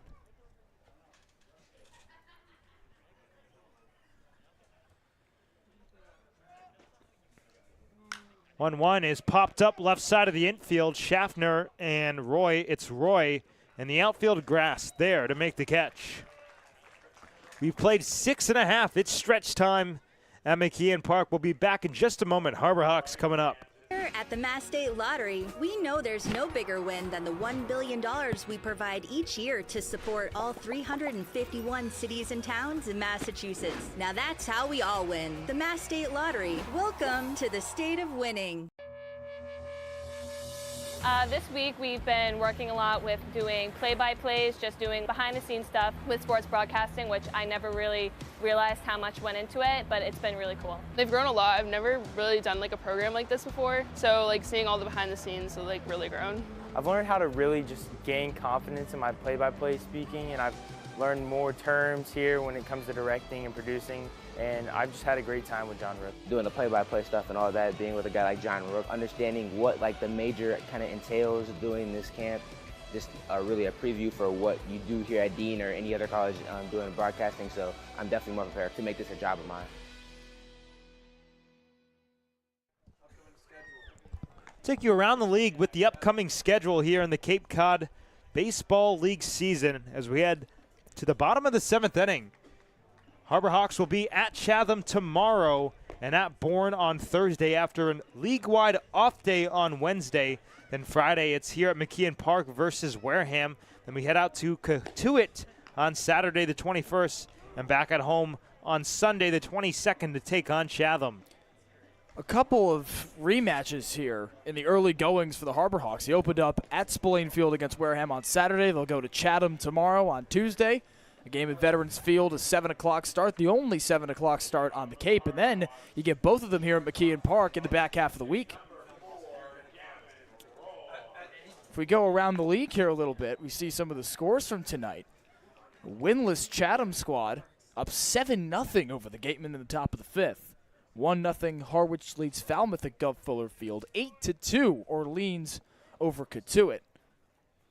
And Bourne and YD final through 8 innings. Our first tie of the 2025 slate, a 4-4 score at Red Wilson Field in Yarmouth. Philpott behind 1-0. Roy upstairs. 2 balls and no strikes.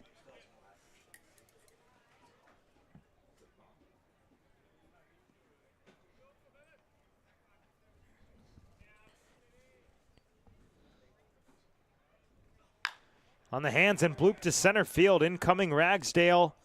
And the center fielder calls off Magpuck. 1 away here in the 7th. Still a really promising game from Gavin Roy. Made a lot of contact, and much better contact than he did in yesterday's game, which was his season opener.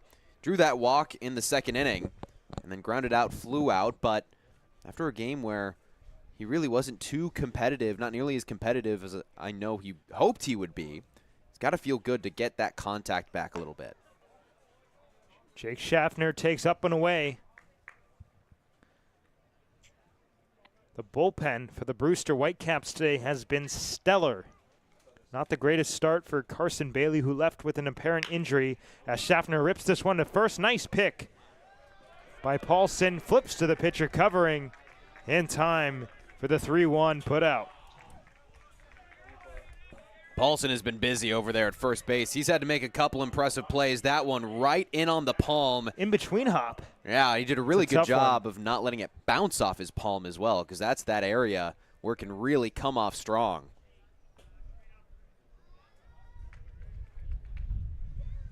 Matt Mura up for the 4th time today. Still only registered 1 at bat when he was out on strikes via a pitch clock violation. Front door breaking ball or cutter in there. And that pitch clock violation strikeout, the count was 3-2. He was right in that at bat. And then it got wiped away from him because he didn't lock in fast enough. Hammers this one to right center field. Magpok on the run, but with room about 15, 20 feet in front of the wall as the Hawks go quiet here in the 7th. It's getting late from McKeon Park. We'll be back in just a moment.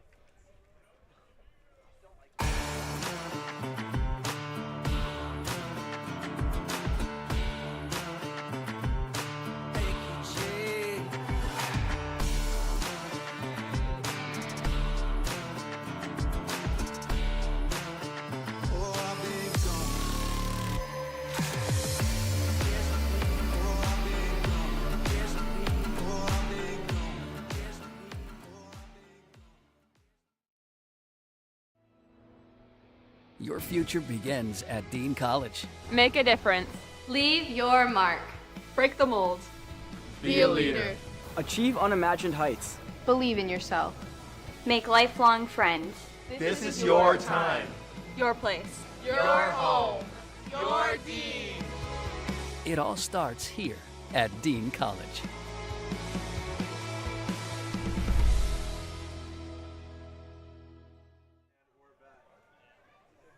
Top of the 8th inning, and it's Guess the Weather time. Gio and I feeling a little bit outside. I'd say it's a nice 60 flat. So wow. Wow. that's a reaction that, okay. What? Why was that so weird? No, you've locked in your guess. Let's hear it. Thank you for the assist D-Bot from kinda D-Bot back there. Gio I feel there bad a little about bit. this one.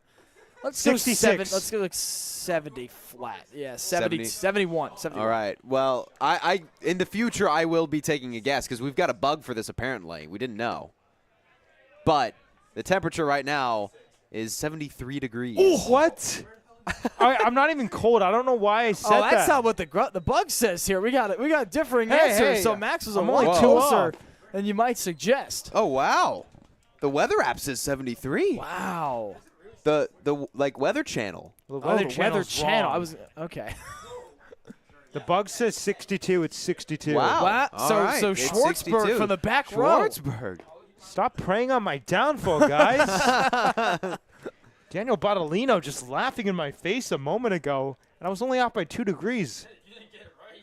Oh, Mr. 73 degrees outside. Let me take off my shirt.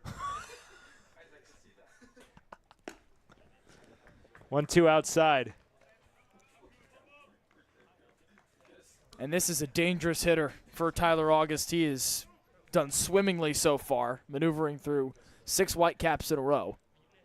And now he's got the toughest out, arguably, in the Whitecap order up on deck. And he gets a strikeout here. Beautiful job for Tyler August. That's his 3rd punch out of the day. And again, we see Cuvée, a power hitter.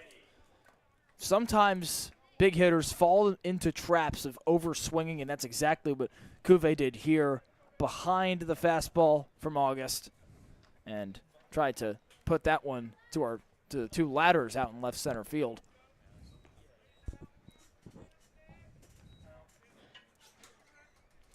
Carson Tinney takes strike 1. Walk back in the 2nd inning, and then a strikeout in the 4th and a strikeout in the 5th. So the Hawks pitchers still racking up a decent amount of Ks, maybe not as severe as yesterday, but they are trailing a 3-2 Brewster lead here in the 8th. But 8 strikeouts, more normal, right? For the Harbor Hawks, it's been incredible performances from the pitchers in terms of punch-outs, with 13 yesterday and 11 on Saturday. That's not normal, folks. Big swing and a miss, and the advantage count goes to Tyler August. And it started out slow. They didn't get their first strikeout to the 3rd inning, but since then, they've rained them down on the Whitecaps. Looking for back-to-back Ks. That one down low. Ever since that 5th inning where the Hawks let through 2, the pitching has been really solid. There is action in the bullpen for the Harbor Hawks as the 2-2 will miss down and away. Slider not sliding to the strike zone. Had a strikeout per inning, and even since that score, that last score in the 5th inning, there have been 5 strikeouts, so they've picked those numbers up significantly. 3-2, bloop to left field. Back goes the shortstop, Roy. In comes the left fielder, Mira. But it's Roy who's there for out number 2. Remember when that happens, and it's in that gray space between No two man's position land. players? Yeah, Yeah. I get so nervous they're just going to collide. It happens all the time. It does. It's like, it's so, because you know that they're calling out there, but sometimes they just don't hear it because they're in their own both in world. MLB and college. It happens Yeah. all Happens. the time. On the ground left side, nice big hop for Roy, who we just saw. And out number 3. Quick and easy, 1-2-3 here in the 8th. Harbor Hawks coming up. It's getting late. A 3-2 Brewster lead. You can make any bat feel lighter by adding a velo puck knob. Instead of having to go get a whole entirely new bat, you can simply add the puck to it. Players can use this with any bat. It's basically going to shift the weight of the bat a little bit more towards the hands. Players are able to hit the ball a lot harder just by simply adding the puck on.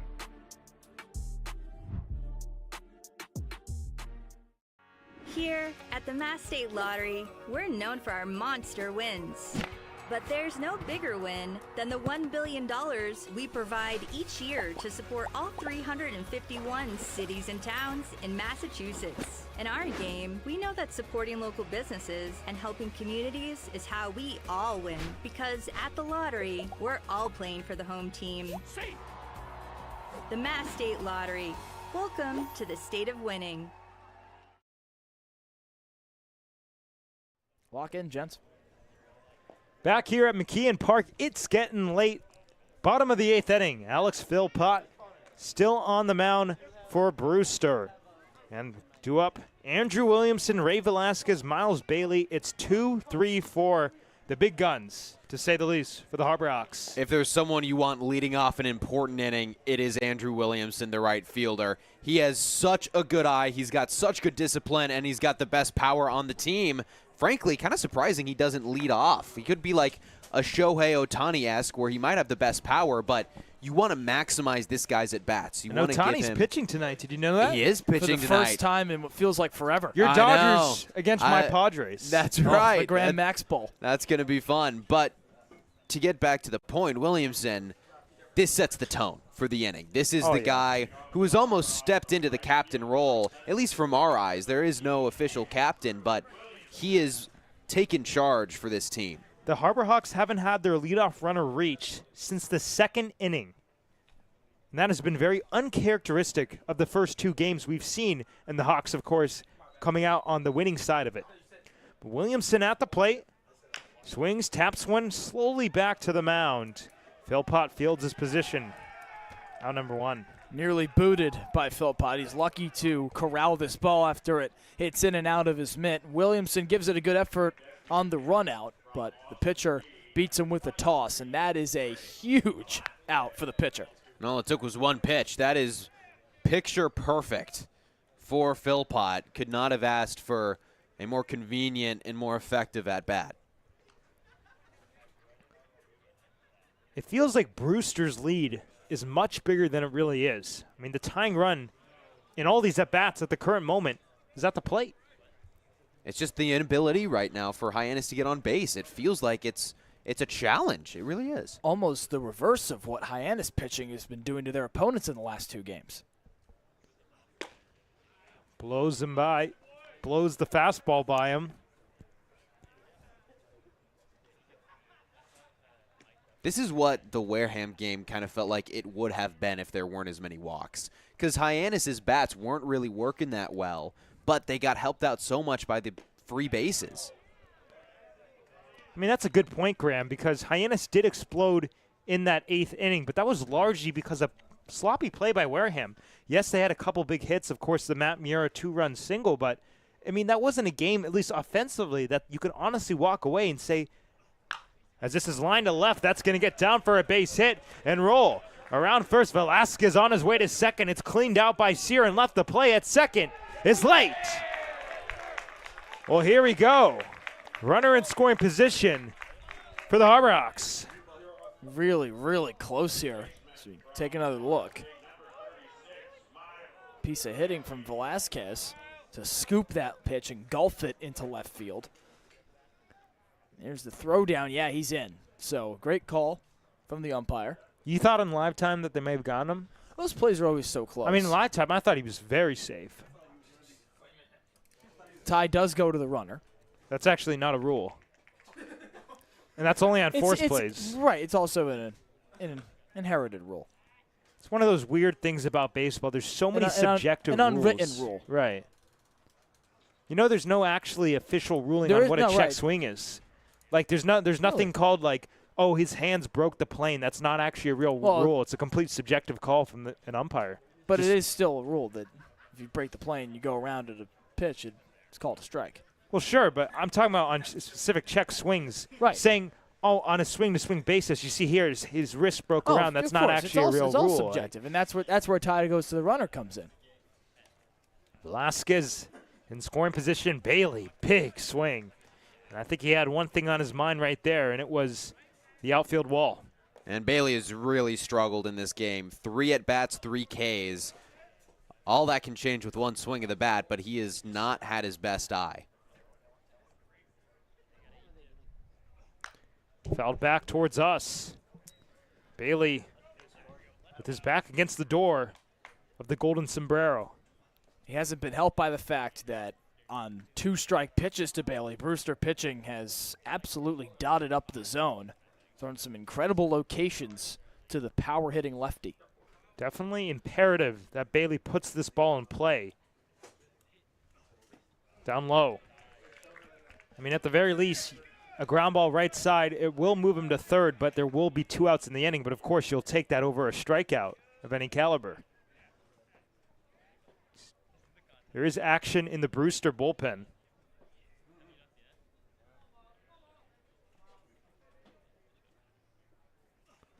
And he swings and misses. Strikes out for the 4th time today.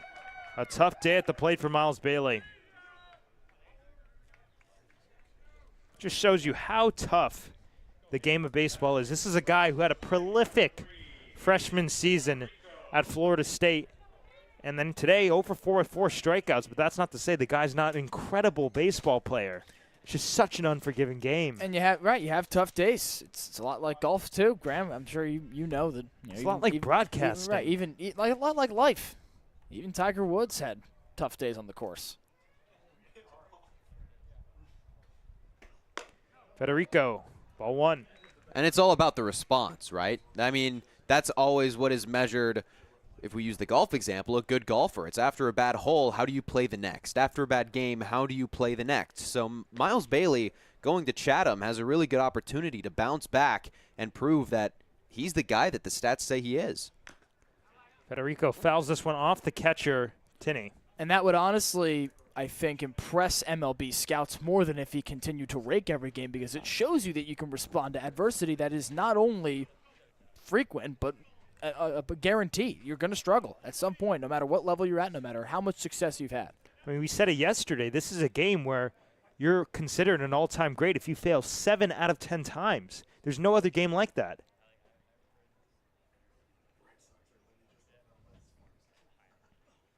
On the ground right side, ranging Wentz to his left.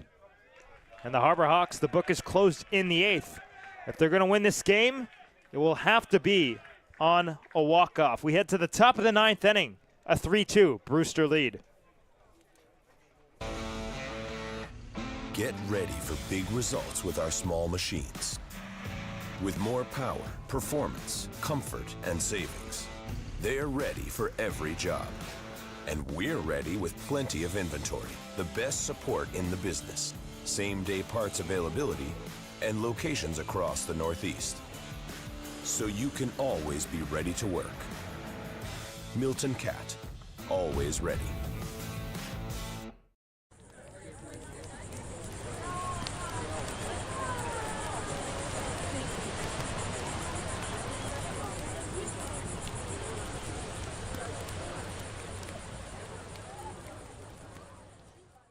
If you can dream it, if you can cruise in it, if you can summer in it, fish from it, or take it for a day at the beach, we can protect it. The Baldwin Group, protecting the possible. Here in the top of the 9th inning, we have a new pitcher for the Harbor Hawks. It's Santi Garcia, the Oregon product, the lefty, going for a bit in the 7th while Tyler August finished out the Brewster Whitecaps in a quick 1-2-3 inning. Oregon bounced in the Eugene Regional after upset losses to Utah Valley and Cal Poly. It's a disappointing season for the Ducks, but Garcia, a 4.2 ERA, 3 wins in 24 appearances, 4 saves, 30 innings pitched for the Southpaw from New Mexico.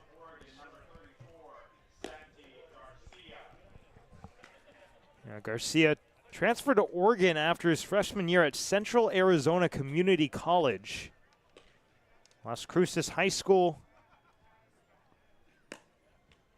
out of Las Cruces, New Mexico.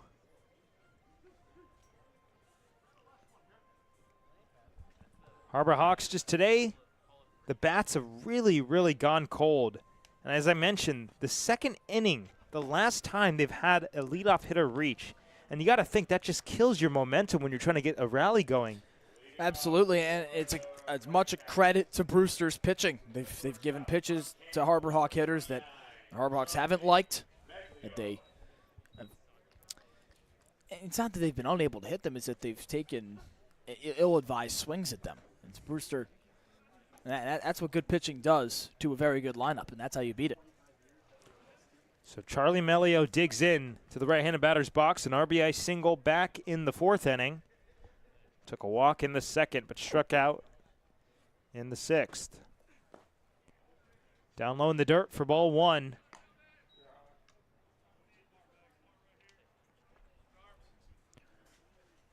Overcast skies here now. It started blue skies with very few clouds, and then as the night's gone on, more clouds have circled in around the bay. 1-0 in there. Been fortunate to dodge the rain. Another aspect of the Cape League that, despite the weather on Saturday, fortunately didn't cancel any games, are moving game times. Fogouts are frequent in Chatham and at times in Hyannis, in any spot close to water. Beautiful breaking ball from Garcia, and Melio with no response. I think we should keep coming back to the point of how Coach Carricker and co. have engineered a closing crew by committee, where we see, Eddie Copper take it to Carson Jasso the first night. And a big swing and a miss, so a good start to the tenure of Santi Garcia on the Hyannis Harbor Hawks. Ryan Speciak gets the save last night in the win over Harwich, and now Santi Garcia has the opportunity to close out, or send it to the bottom of the 9th to give his team a chance in a 1-run game. Mitch Carricker not shying away from giving everyone an opportunity to do everything, like he said pregame, even in critical spots such as this. That's now 9 strikeouts for Harbor Hawks pitching today. Breaking ball on the outside corner, and a quick 0-1 advantage. And all told, not too far off from the past 2 nights, in a night that started slowly for Hyannis. 11 on opening day, 13 last night, and then 9 so far. Fastball in there. That's becoming the MO of this team, and I think it bodes well for everybody if you can punch batters out.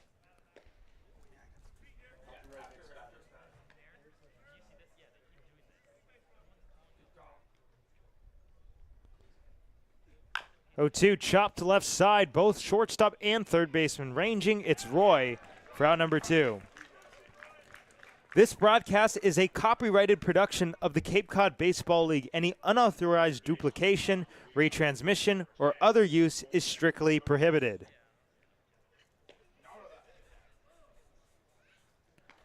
Colton Coates now at the plate. 1 for 3, a single back in the 5th inning. Batting from the right side. He's been all over the plate today. Right side, left side. Back here with the right. In the air to center field. Federico with a beat on it. Harbor Hawks down a run and a chance to walk it off.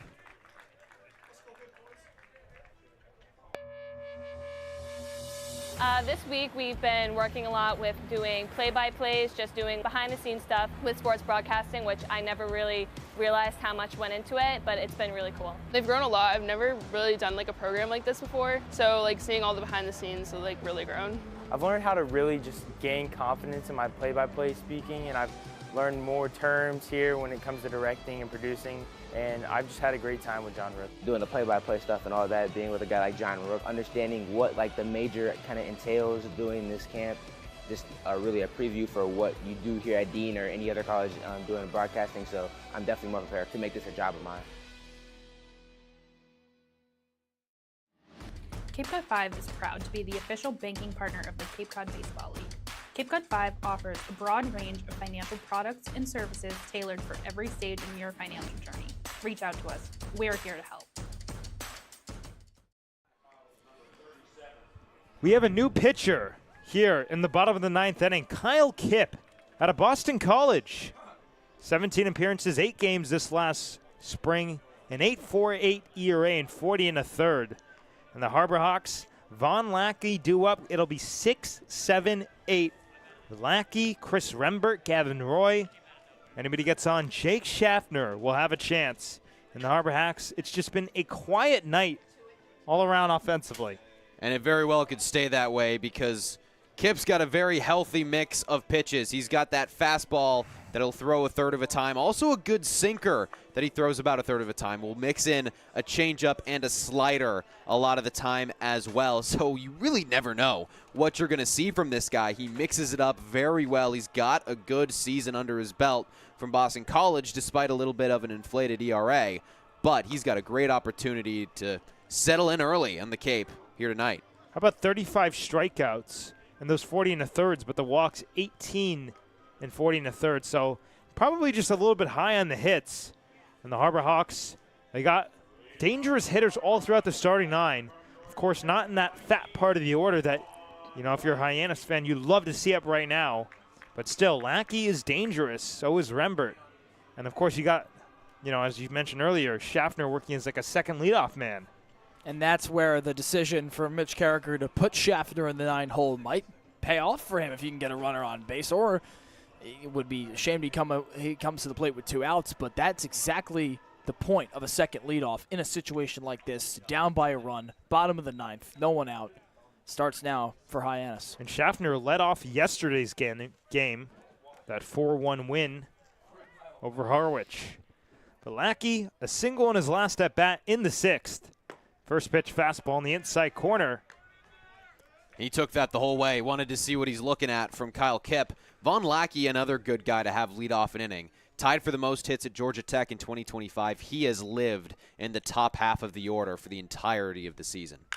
Chop to the left side. Melio plays it on the high hop. 1 down. And ground balls are Kip's forte. You mentioned the strikeout number is pretty high. Kip does pose himself as a ground ball pitcher despite those good numbers, and he would work himself into and out of trouble quite a bit, and there's the reason for the inflated ERA in just 8 starts. This is an interesting decision from Coach Shevchik, given that Kip would be more of a long reliever during his time at Boston College. Rembert way out ahead of a breaking ball. Looked like a sweeping slider. Started it over the middle of the plate and ended off 1 for 3 in his Harbor Hawks debut. Chops it foul over by the on-deck circle where Gavin Roy waits. So Hyannis had leadoff base runners in the first and the second inning, and then not a single one in 3 through 9.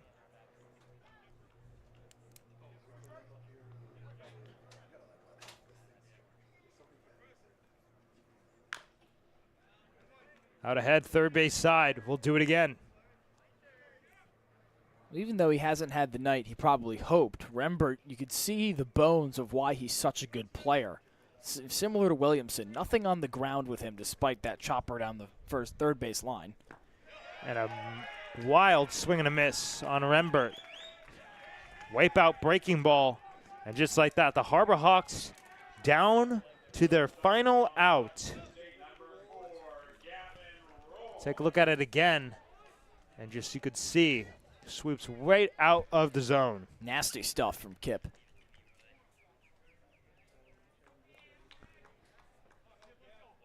Gavin Roy, who does represent the tying run at the plate, but 2 outs in the inning. Shows the bunt, pulls it back, takes off the plate, ball 1. Brewster dugout wants to go 3-0. Hyannis, they lose tonight, and they will fail to match their last season total through 3 games, a 4-0 start for the Harbor Hawks in 2024. That went away, and the catcher Tinney couldn't even hold on to it. So you figure 2-0, you're the number 8 hitter, you're the tying run in the game in the 9th inning with 2 outs. I would assume this is absolutely a red light he is taking all the way here. It's imperative to get to Schaffner in this spot. Yep. And you got to figure, if you gamble a 3-0 pitch right now in this situation, I would not bet that he's going to swing. Kip throws this right down Broadway. Case in point.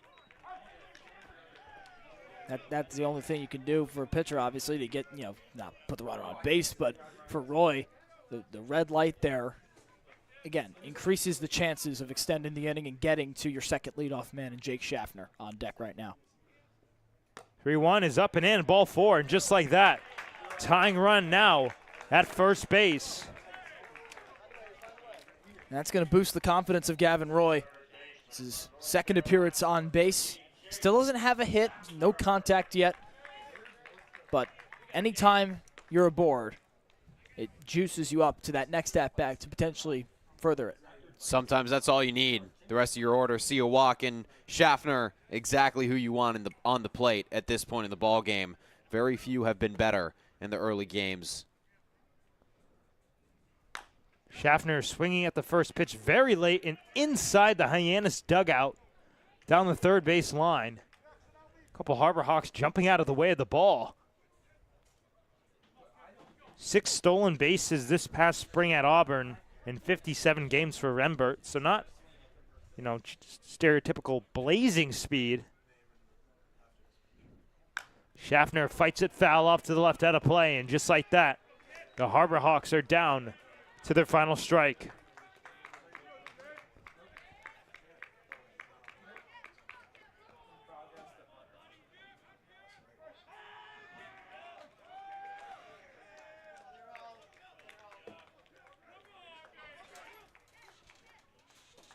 Oh, well inside. Harbor Hawks will survive at least another pitch. It's not like Kip has lost the zone.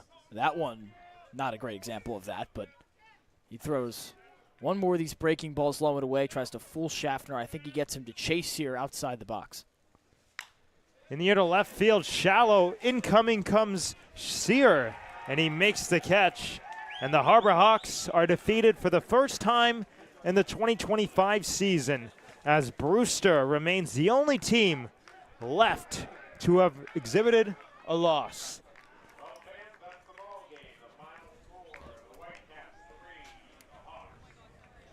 And it was just the bats that went cold for Hyannis. They started out pretty well, had a big second inning where they tallied 2 runs, had 2 hits through those first 2 innings, left 4 on base. It looked like it was going to be an extension of what we saw yesterday, but then the pitching dialed it up from Brewster, and then also the bats just kind of went cold. We saw more of what we saw in Game 1 against Wareham, where they couldn't get much momentum. The pitching was still phenomenal, though, for Hyannis. Definitely a bright spot to pay attention to as they go to Chatham tomorrow. Right, losses are bound to happen in a baseball season, especially here on Cape Cod, where rosters are so volatile, teams are always in flux.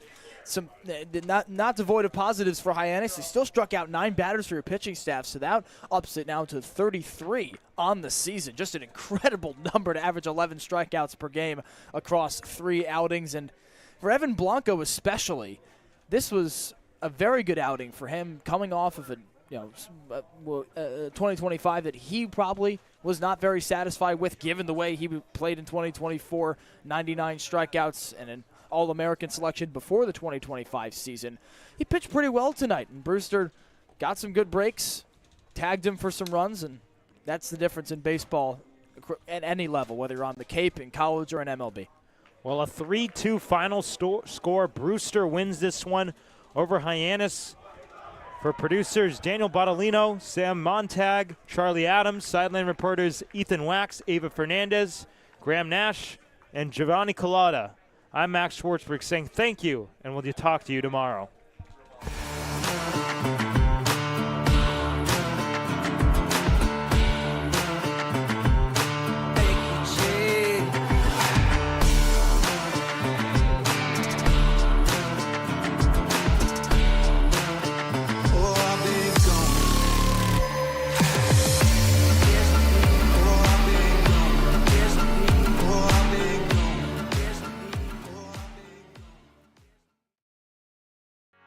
Here at the Mass State Lottery, we're known for our monster wins. But there's no bigger win than the $1 billion we provide each year to support all 351 cities and towns in Massachusetts. In our game, we know that supporting local businesses and helping communities is how we all win. Because at the lottery, we're all playing for the home team. The Mass State Lottery. Welcome to the state of winning.